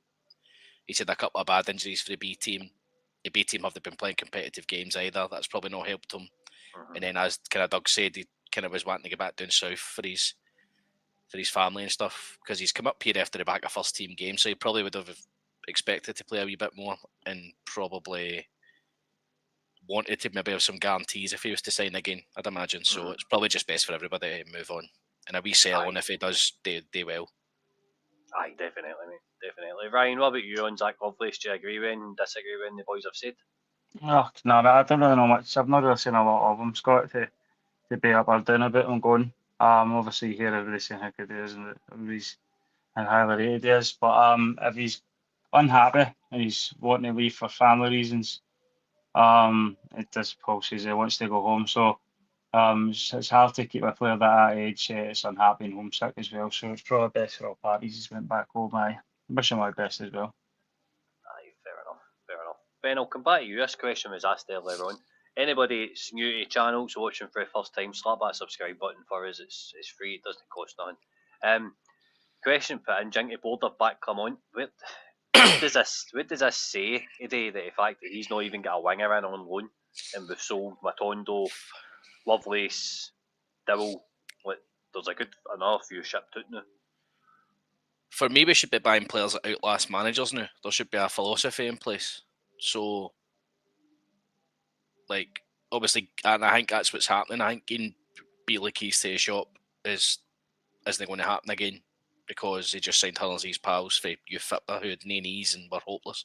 So, it is disappointing for me. I think I would have liked to have seen somebody just come in 6 months on loan. That's us. Just somebody to kind of boost the team for 6 months. They get a wee boost, maybe playing games, doing well in front of a big crowd. because obviously the boys who are around, kind of Hadji, Cherny, and that they will break down eventually, and we've kind of seen that already. So in terms of Clement, I'm not too sure. I mean, if you weren't going to back him realistically, why would you even have him? I know. Would be my question. I know. I think it's just that combination for me. I think he's come out and said, look, you need to ask the board. I've kind of said, which is fair enough. And it was never going to be signing players for the future. I'd have just stopgapped it. I'd have done a couple of loans just to refresh the squad in a couple of positions, which I think is what he was after. So I think it's just a wee combination. I just think we've not managed to get stuff done. But I mean, it's going to fall back at his feet probably.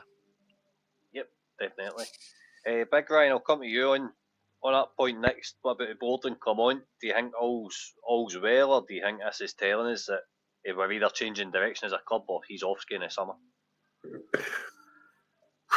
Very difficult one. You might say they've no trust in the game any money. There might have been some wee bit of money available, but they've no trust in him with it because they don't know what his long-term future is. I think he's been quite clever when he's been asked about transfers and putting it towards Patrick Stewart and Coppin, to be honest with you, because I think he's got enough pressure on himself at the moment, and he's got enough kind of fingers getting pointed at him, never mind fingers about recruitment. So I think he's been quite clever when he's done that there. We need to see the summer. The summer will tell, to be honest with you. We'll see how much money's made available to him at that point. If it's still similar, that he's only getting 4 or 5 million quid, and we're still letting, I fully expect Balogun to go, fully expect Lawrence to go. There'll be a kind of natural kind of wastage within the squad, and we'll see what the recruitment's like then. If it's similar signing young boys from Europe, unproven, on very low wages for very low fees, a bit of a red flag for me, to be honest with you. I would expect us to spend at least £10 million to sign a couple of decent quality professionals, to be honest with you.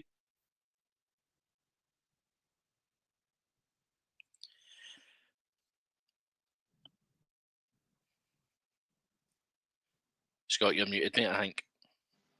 Wait, Ryan, I'll come on to you on this one. Does this indicate to you that basically all's not well at Ibrox? Let's see.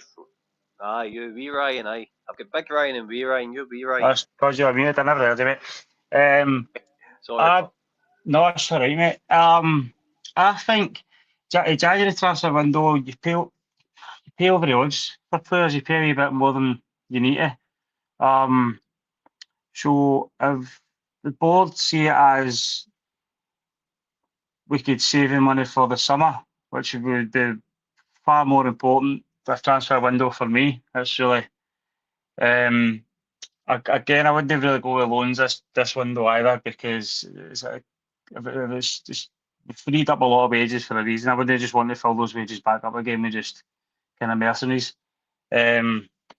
So I personally think he's here for the long haul, and I think the money will be better used in the summer rather than used now. I think you pay over the odds for players just now, unless there was opportunities to bring people in, but it wasn't for the right prices. If the right prices were there, I'd like to have thought we could have brought players in, but maybe the money just isn't there this window, and it could be there the following window. We're basically banking the dosh now, aren't we? That's what I'm saying. Like, I think it'd be crazy to go and pay over the odds for players just now, because you're not fighting for leagues or anything. Do you know what I mean? I think if you could save some transfer money for the summer, which is the most important window, I would like to think that's what's happening. That's what I'd like to think was happening, but God knows. I think the biggest tell for me is going to be if you sell Jeffrey and or Igaman, what kind of money is going to be made available?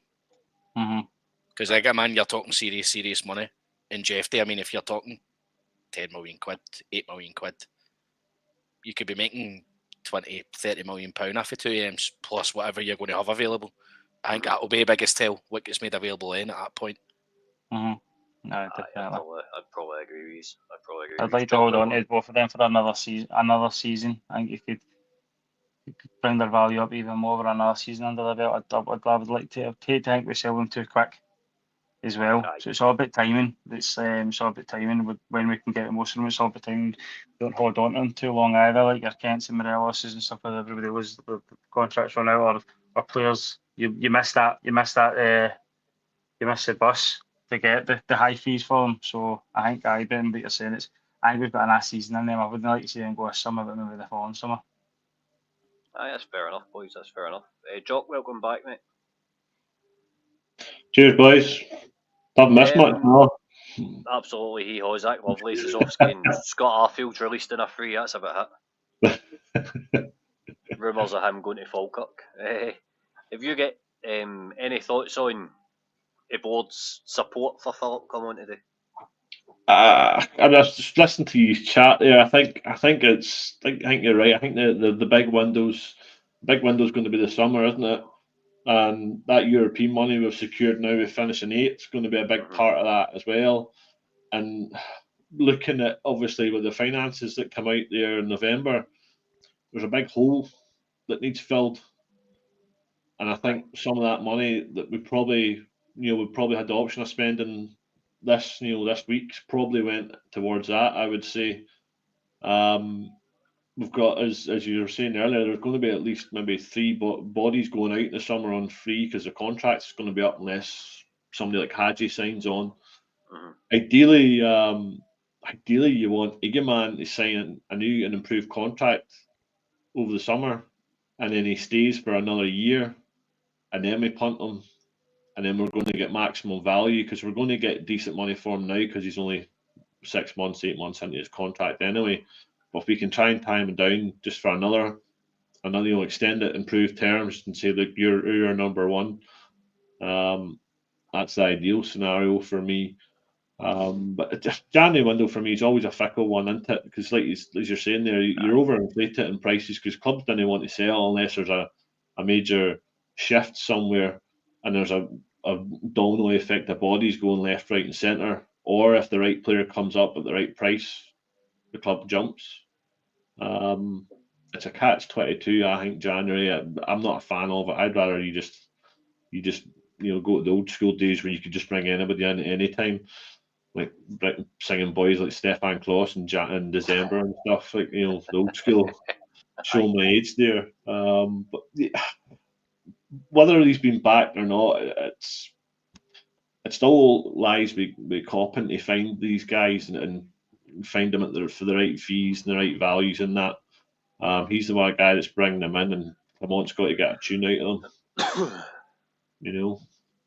Aye, definitely, Joe, definitely. Well, the one bit of news that has come out of Ibrox today is that Lyle Cameron signed a pre-contract and will join us in the summer. He's staying till the end of the season, so at least he's going to get me 15 minutes at Dundee. Again, if you're new to Channel Night, please hit the subscribe button. It's completely free. Ben, what you making of Lyle Cameron, mate? I think it's a no-brainer, mate. I think he's 100%. played really well for Dundee. Even when Luke McCown was there, the two of them never looked out of place with each other. He's younger than Luke, and Luke's obviously doing well at Celtic at the moment, so I would kind of it's a no-brainer for us, I think. I've seen people kind of saying about how small he is and stuff, but I mean, he's played in the league anyway, so it's not really stopped him already. So probably just a worry for when you play against the bigger physical European sides, but I think it's a good squad option to have. It's good for the kind of homegrown quota as well for Europe, so I think it makes a lot of sense to me. Aye, definitely. Ryan, what about you, mate?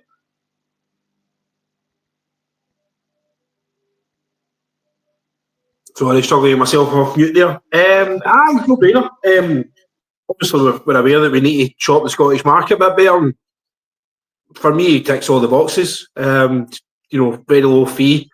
I struggle to think of any other kind of young Scottish talent in the league that, apart from obviously the Lennon Miller one, it's probably out of our price range now. But I can't think of any other young Scottish player that would catch my eye. Honestly, I'd like to go for. So why not?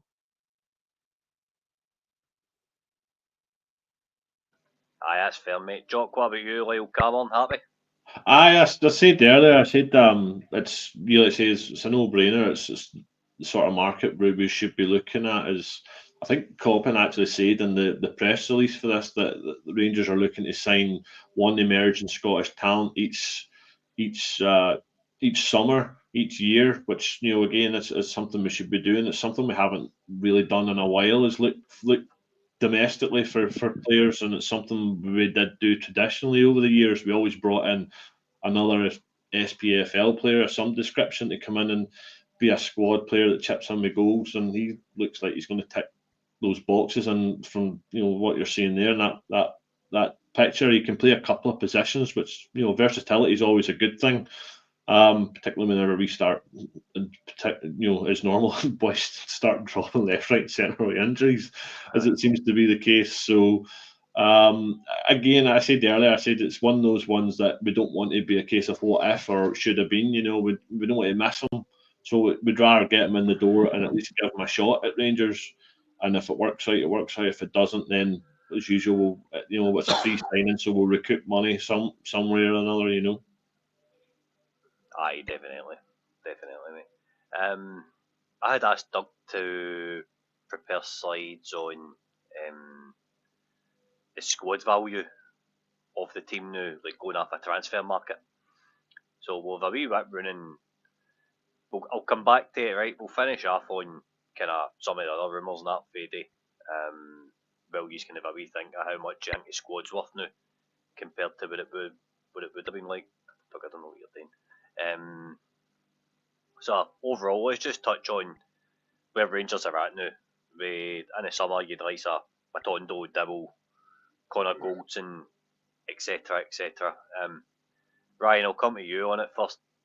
This was needed, when it clear it was what we wanted, and we wanted youth players and stuff in the team. So have we got what we wanted, or think we should have got a wee bit more? Yeah, I think so. To be honest, there was always that kind of this team are serial losers. I think they were getting described as. They were always called this Rangers team, this current crop of Rangers players, and they were basically they'd no credit in the bank. To be honest, the credit had all gone. Especially the way that we formed the league away last year.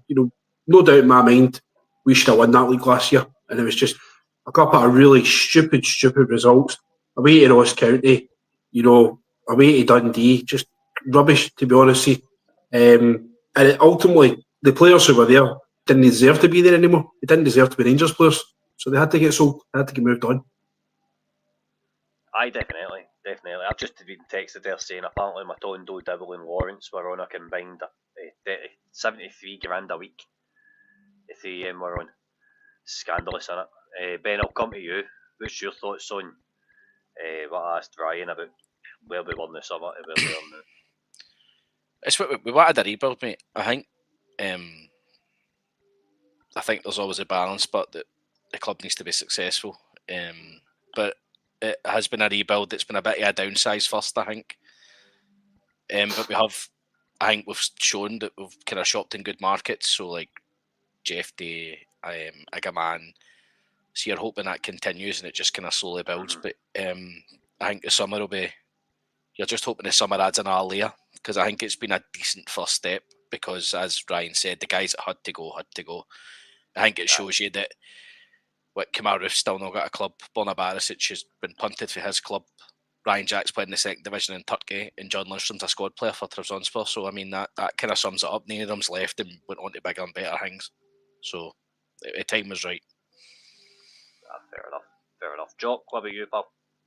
Aye, it was just you seen it. The whole thing was just tired looking, and it was the same thing over and over again. It was the same people making the same mistakes, and leading to goals that were conceding and throwing away matches. It was the same people over and over again, and we've slowly this season and sort of last season ripped away at that.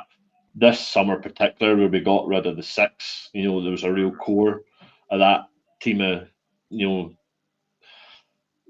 that got so far and just couldn't get it over the line a couple of times. Finally got rid of those, like you say, your Barisic, Roof, Lundstrom, those kind of guys, big earners, had to go. And as you were saying there, they haven't really kicked on at all at where they're at now. So it just shows you we probably held on to them for too long. And any bids we should have got the year before, maybe even 2 years ago, we should have entertained to try and recoup some of the money, because Clement said it when he came in. There's going to be 6 guys leaving in the summer for free. He says he's never seen anything like it and his career in management. So again, it's stark mismanagement from the club in that aspect. You know, if they had any indication that guys weren't going, they should have been entertaining bids, not necessarily no matter what the fee was, but you know, they could do a bit of haggling and try and recoup some of the money. 6 to walk out the door for nothing. But granted, it's averaged out the age of the squad now is a hell of a lot younger, which is what we want. So we are going in the right direction. It's just taking its time. I am not on mute. Right, so there's the squad who we've got basically.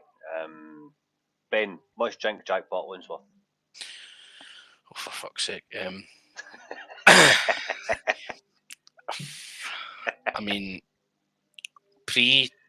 obviously we all know the turning point was when Big Gareth came to watch him, but I don't know. Obviously the homegrown thing in England helps as well. I think if he was to get back down south, I'd want probably not as low as 5, but 10 would probably be my highest I would like to see you catch. 5 plus add-ons. Aye. Because terms are getting shorter. Aye, him and Liam Kelly are going to have a contest who's got a T-Rex arm soon, I think. Right, that's your guess. 5, between 5 and 10 million. So double going. I think 5's too low, but I think 10 would be total max. I think if you get anywhere between that for him, I would let him go. Right, we'll do it. So go 7. Go 7. 7. Right, we'll go one player per border. Mind if you're new to the channel, hit the subscribe button. It's free. Ryan, Liam Kelly, how much is he worth? £750,000. You've been on transfer market, haven't you? No, is that actually bang on? I don't know. I'm waiting on Doug to take prices off of Butland and Kelly. He'll do that now. Jock, what about you, John Suter? How long has he got left in his contract? A year? A year end of the season, I think. 3 million, fucking hell, Jack. International 1.8. 1.8. I'm going to go about 2.5 for City. Jack Butland's worth €3 million. Christ, that's about £2 in pound, isn't it? Crisis. 850k in euros is probably about 700 grand. So you're not 4.5 million. Well done, so. 4.5 million for Sobe is actually alright. Well, it's probably a fair valuation, to be honest with you. Curry said 5 million City. Robin Proper, Ben. Well, I seen you had on that we paid €3.2 million for him, but I thought we got him for £1.5 million. I don't know. Depends where it's probably worth about £1.5 million. Stephen Wilson's talking about suiting. He's saying 3 million for the Florida line. Proper, I'll go 1.5. 1.5 million. Aye. Right. I'll probably go about 1.2 or something. I think there's been some jiggery pokey in there with Sam Lammers in 20 for property bonusy. Aye, probably. I think there's some creative accounting there. Yeah. No, definitely. Jock, you're getting all the good ones, mate. Leon King. 90k. They're going to say Alfredo or something else. I know. Plenty of Alfredos for 90k. To be fair, Alfredo's 30 pence, you know what I mean? Oh, brilliant, man. Brilliant. Right, so we're waiting. £1 million. This is all according to transfer market, I think. Sorry, Leon. When's he out a contract? Next summer? Next summer, right? Next summer. Okay. Jock's dishing apologies. Yeah. Right, Ben, Clinton and Ciara. £900 million. I'm going to go 3.5 million. £900 million for your cheek. I don't know how often transfer market updates. I mean, I would. He's going to be less than Proper on paper, isn't he? I think we'd get decent money for him, but for the sake of the game, I'll go 1.75 million. 1.75. I'm 3.5. But Ryan, what about you? You're liking Ciara? 2 million. 200k? Yes, I mean, I'm not sure how. That's just his dreadlocks. I know. As I say, I'm not sure how often that'll update, to be fair. That doesn't even buy a cunt's left term. Fuck's sake. It does say December 2024. as of value. Before he broke into the team, I suppose, Aye. isn't it? He's £900 million now for your cheek. Aye, definitely, man. Definitely. Jock, you're getting the belters, man, Leon. Aye, Big Balogun. A million. That smile alone's worth £1 million. I'd pay for Exactly. He's a top guy.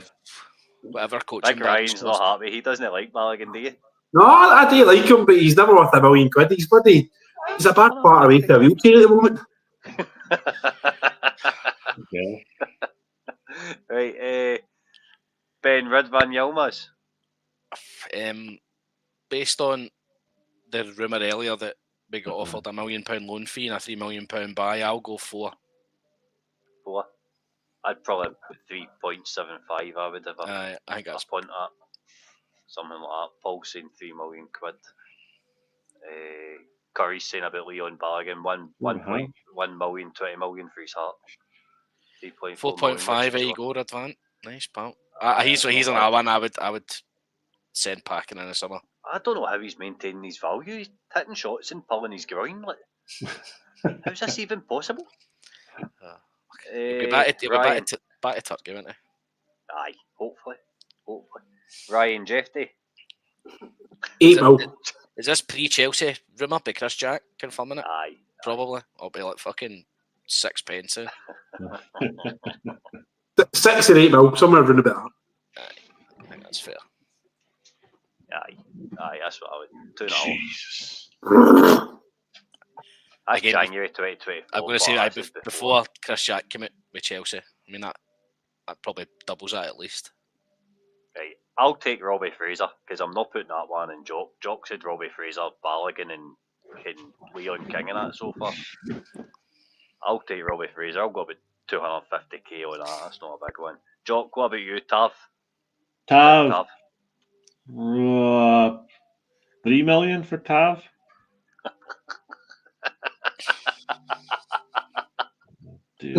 Curry's just bloodied Mitch. Curry's just bloodied Mitch. Radvan's pulled his groin less times than Big Mitch watching one of Wales only fans. Right, to Tav 3 million, that surprises me.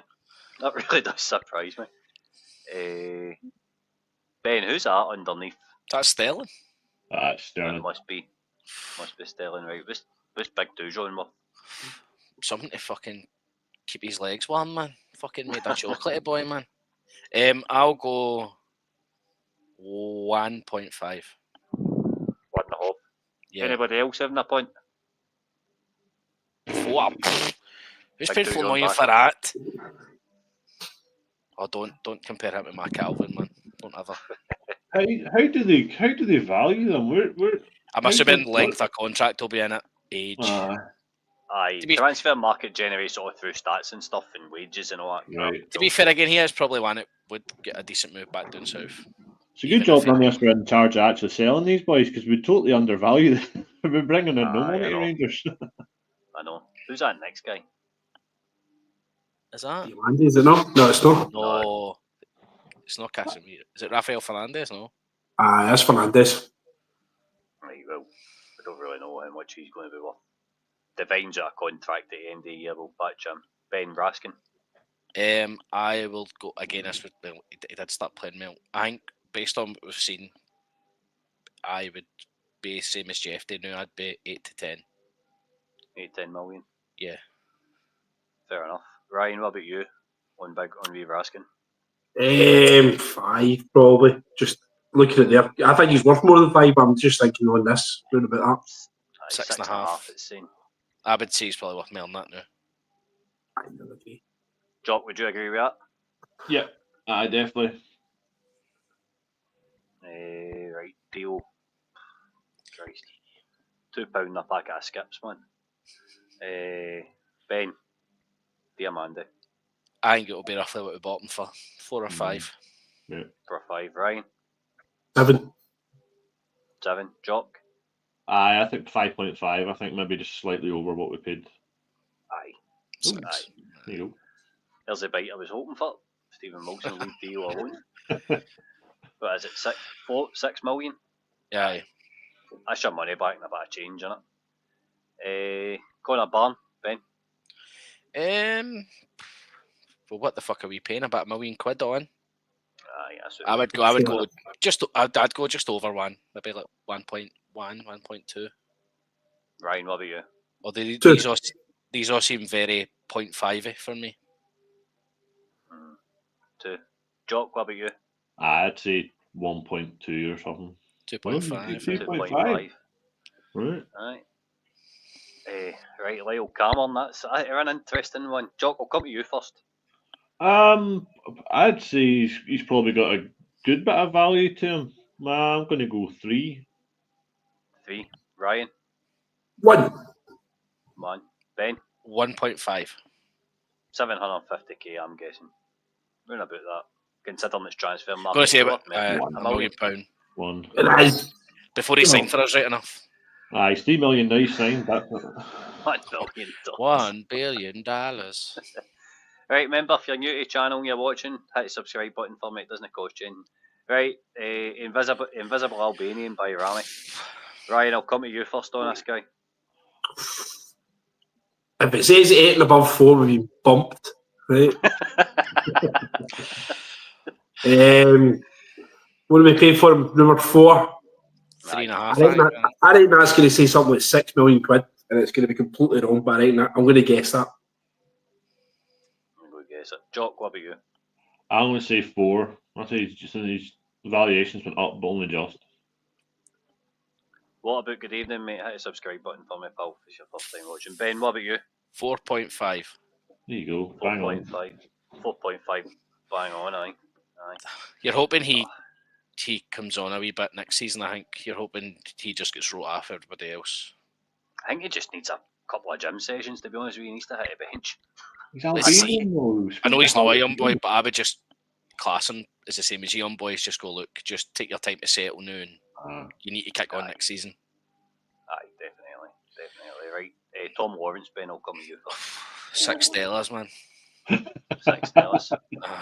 $6. On this, I will say £1 million. Million. I'd take 6 pints now, Willa, for Tom Lawrence. Great boozer, great pints. Definitely. Ryan, what about you, mate? Yeah, for this exercise, I think he's probably worth about 2.5. 2.5. Jock, what about you? 2. Minus 3.2 million. £2 million he's worth, apparently.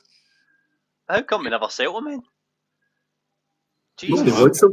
I'm surprised they never left this window, especially when Besiktas and a couple of championship clubs. They settled him and brought in Lyle Callum. His injury record's honking. Nobody wants him. That's true. £16.90. Yanis Hadji, Ben? For the purposes of this game, I will say 5.5. 5.5. I'm going to go 4.5. Jock, what about you? 6. 6. Ben? Ryan? 3. 3. Much is Hadji worth, Doug? 5. Dear me, Yanis. It's not very good at reflecting ability, is it? International Did captain. they not know he scored 2 against Ross County on Sunday? Right. Ross McCausland will make this. This is going to be harsh, man. I hate doing this to this wee guy. Space Raiders. A pack of Space Raiders. Curry 1.5 my hole. Don't know the Tom Lawrence. For the purposes of the game for McCausland, I'll say, because he has played a few games, to be fair, I will go. I reckon he might not be far off Hadji based on that. I think he might be like 1.5. Aye. Fair dues. Fair dues. What about you, Ryan? I'm the same on that. 1.5 would surprise me. Yeah. There you go. 1.5. Aye, fair enough. Fair enough. Right. Much of a sold Lovelace for Jock. 90k. You love a bit of 90k, don't you, man? Aye, it's not to 100, it's not quite 75. Who did these figures, Stevie Wonder's Guide Dog? I just want rid of boys. That's what, even I play those management games. Just get rid of boys. Unreal, man. I would say about 600-700k. Ryan, what about you? Undisclosed. I'm not telling you. None of your business. 600 is a figure I've heard, to be fair. It's all right for somebody who's walking away for nothing in 6 months. That's all right. Considering we've wrecked his hamstrings and sent him back down to London, that's an alright fee, isn't it? I'm happy with that, by the way, because he's done nothing for us. I know. Right, Jock, you first. Oscar Cortez. 4. 4. Aye. Ben. I'll go 4.5. 4.5, Ryan. 3.5. Aye, that was 3.5 I was going to go for. 3.5 dead on. 3.5 dead on. Right, Vaclav Cherny. If you're signing Cherny in the summer, how much is it worth, Ben? Well, I've seen apparently they've said 6.75 recently. Get out of fuck. Don't And want they just signed Scove Olsen for 14 million. So, but I reckon he's probably worth more than that. I think they'll probably just want to recoup because they paid 8 million for him, didn't they? So I'm going to go 7.5. Fair dues. Fair dues. Ryan, what about you? 10. 10. 10. Jock? 7. 7. I'm going to go 8. Ooh, 8. To be fair, if you get a sale in the summer, he's one I would buy, and then I would chase Sima because he's not been playing at Brest. Yeah. Aye, I know. I would go and get Seaman in the summer, if I'm being honest. He's an all-one, but with his hamstrings. I know. He's fast players, we can't see we keep him fit. Danilo. Jock. 5. 4.5 for me. What about you, Ryan? 7. Ben? 6. 6. Fair enough. There you go. 4.5. 4.5. Right. Dessers. This guy is worth 50p in a Fredo, man. CD9. What is everybody going on about how good he is just now for me? We need to keep him. He's not scored in 2 matches. He's not scored in 2 games. You're that's because you done your bet, Ardy. You're bitter. Aye. No, I'm just bitter because I hate him. I think he's fucking useless. Right, much is Dessers worth, Ben? 3. 3. Right. Yeah. 2.5. 2.5. Jock. 3.5. Ryan Johnson, £5 free bet. 4. 4 million. Oh, that's pretty much what we paid for a minute. Mind if you're new to the channel, hit the subscribe button. It doesn't cost you nothing. And a like. Right, Hamza Agaman, this is the question. Right, we'll not go away. This isn't guessing what transfer market valued him at, right? What do you value him at? You know, Ben. 20 to 25, depending on sell-ons and stuff. I think 15 to 20 now is fair. If he has a good few months, I think you're creeping up to 25. Jock, what about you? I think he's probably 15 with add-ons, probably taking you about 18. I think at the moment. Right. I'm a Jock. 15 at the moment. Sky's the limit, though. To be honest with you. I think this guy could break records in Scotland for selling, to be honest with you. If we keep him long enough. It's worth 2.5 according to that, but we'll sell him for more than that. Right, Doug, what's the total squad value now then? No, in fact, we'll have a guess first, don't take it up, Doug. That's 78 million. Right, well that's alright considering we Connor Goldson that in the summer, innit? Well, considering right, Igaman and Jeff will be worth more than what's on that list, so. Aye, it's 100 million plus, I would say. Definitely. I would say. Pre-summer 118, post-cut 70. 70.83 in current squad. 78 million. So it's just about selling them at the right time now for me. Aye, that's important, but I think the hard bit's done for Rangers now. Let's see overall looking at it. With new to 2 transfer windows are shut and come on still here. I think the hard bit's done. We've got rid of all the dead wood. A good bit of it could come back in the summer, right enough, but they've got a chance to go out and convince the clubs they're at to sign them. You know what I mean? Transfer window's shut. Rangers haven't made any signings. Jock, what's your overall thoughts on kind of where Rangers are at just now? Have they done good business? Would you say? Are you happy? Sort of on the fence, I guess. I think you can see the direction we're going now is the direction we should be going in. So we're in the right lane, shall we say? I think maybe another signing tonight, probably the wingers' positions, probably would have bought the board maybe a bit of credit in the bank with the fans. I think.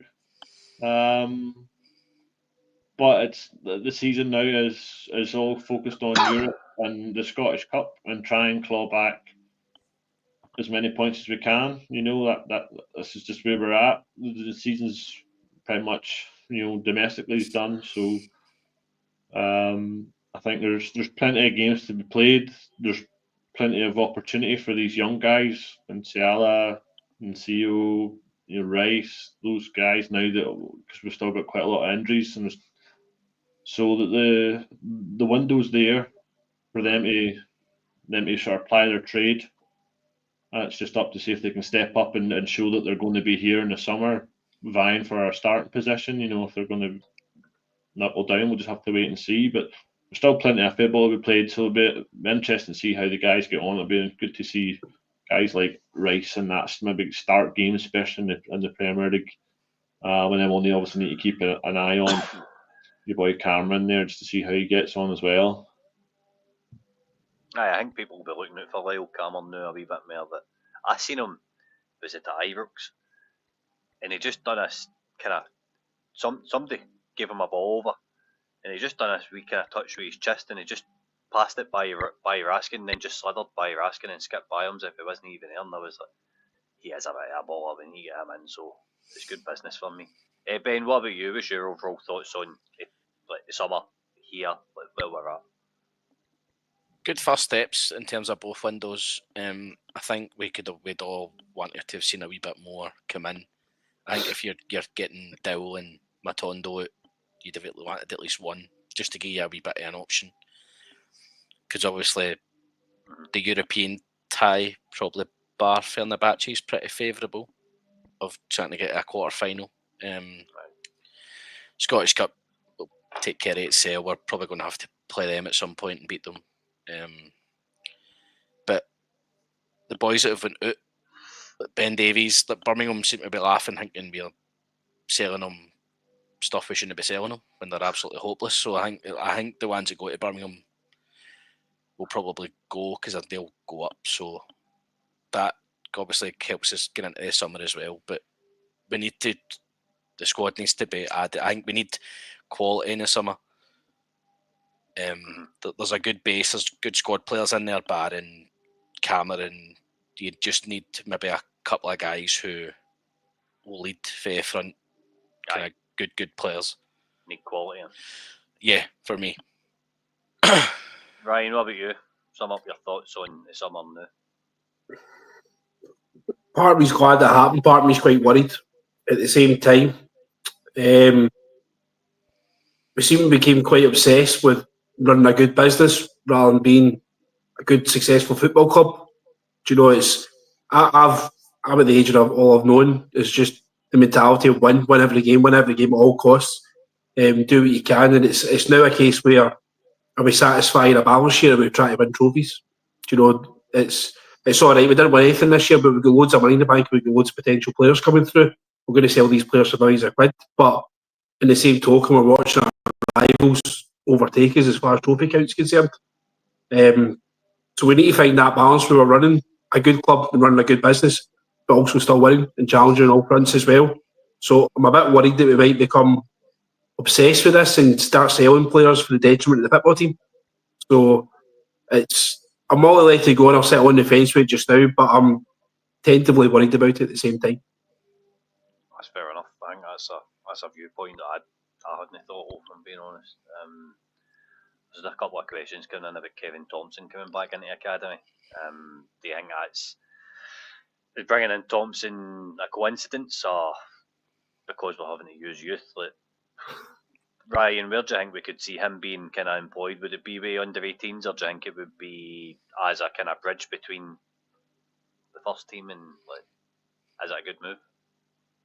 I'm all for former players being in the building as long as they're kind of good influences and they're they've got proven records of working with younger players. Obviously, Thompson with his time with Celtic Hearts seemed to do quite well there for whatever reason where it didn't work out. He's obviously got his own academy and stuff like that as well. So I'm all for former players, kind of, Rangers-minded guys being in the building and, establishing the expectations of the club at an early age. And let them know what standards are expected of them, because you've got to catch them at quite a young age. They're kind of 16 to 18 is a very delicate age. So you've got to make sure that all the kind of temptations are kind of away from them. They've all got a lot of, fake friends and stuff like that that'll be hanging about them. So I'm hoping somebody like with Thompson's influence will look after them, make sure they do become good young professionals. Fair enough. Has anybody else got any thoughts on KT coming back, Ben? I think under 18s makes sense purely because the step up for that is the B team and they're all going to be loaned out. So I think it makes sense. And then I think personally, if a first team coach job comes up, I would just go, right, you're it. Aye, 100%. We've had, he's a friend of Pod. We've had him on here loads of times and he talks about the club so passionately. It's not really talks about instilling standards and stuff like that. Jock, do you think that's something he's going to be able to do when he goes in? Do you think he'll be allowed to? I think so. He's from that generation where he's played under Walter Smith, so he's going to have that ingrained into him, and you see it whenever he played. He wears his heart on his sleeve, and he commits everything into these performances. He's seen that, the challenges that he was going into back in the day, and like you say, when he's on here with us, or when he's on Rangers TV, he just talks so passionately about the club. So it can only be a positive influence because he's done all that, and as Ryan says, he has that youth academy, so he's used to working with youngsters, and it can only be a positive for everybody in the club to see somebody like him come back, because he'll be that connection between youth and the first team as well. Because I'm sure he'll be chatting the manager's door, telling him about how such and such is doing, and trying to get them involved and increasing their chances of getting a look at with the first team. A lot of folk in the comments are saying he should be coming up to replace Alex Ray. And as a first team coach, I don't know what his setup's like and how the backroom staff and all that's kind of managed, so it's not something I'm really wanting to comment on, to be honest. Right, last question of the night before we wrap up, lads. Ryan, Cifuentes, do you think we should give him another chance when he comes back? He's having a decent loan spell over in Greece. Strange one. It wasn't half decent game for us at best. When it was warm. Aye, it was December, so it wasn't that warm. Probably not. I think he's made it perfectly clear he doesn't like Scotland, so I don't see why we give him a chance. I don't think he's going to give us a chance, to be honest with you. I think he's going to want it as soon as possible. Aye, I think that's fair as well, if I'm being honest. Does anybody else get any thoughts on Cifuentes? Anybody want him back? I think if you would need to sit down with him and just say, look, it's fucking freezing here, mate. It rains all the time. If you want to have a go at it, we'll give you pre-season. We'll kind of see how you get on, but you need to know it's going to be fucking freezing. Aye. And just say, if you don't want to, cool, you've been out on loan, you can go. But just be brutally honest. I was actually excited when we signed him. I thought he looked really good. Yeah. I've just seen Scott Arfield has re-signed for Falkirk. Has he? Yes, Has he? Good move. There you go. I'm happy with that. Going to say they'll try winning the league and then probably chuck it, I'd imagine. I was going to DM him for see, about 3 or 4 years ago, I get some time with him. We were at a hospitality club Europe for my pal's birthday, and his box was right next to our box. He was sharing one with John Flanagan, and all my mates are in the box blazing. I'm out on the phone talking to my pal, and they came out with his missus, and luckily enough, I managed to get 45 minutes just playing away to him. Just I'm talking to you guys. A nicer guy, by the way, you'll know me, but I asked him what his plans were, coaching, blah, blah. He told me that time he didn't want to finish at Falkirk. That was his aspirations. He wanted to go back and pay it forward, basically, and give it back to the opportunity they gave him. Aye. He got a good move down to Bolton as well. Bolton playing League One, it's a decent enough level. But it's where most of your players have went, and he's still playing with them all, you know what I mean? Ben Davies and all that, he's playing in the same league. So remember, if you're new to the channel, please hit the like and subscribe button. Subscribe doesn't cost you anything. Tomorrow night we've got film pod that I think we're going to record. It's where the guys are all picking their top 5 movies and they're going to talk about them, basically. Something new we're trying on the channel.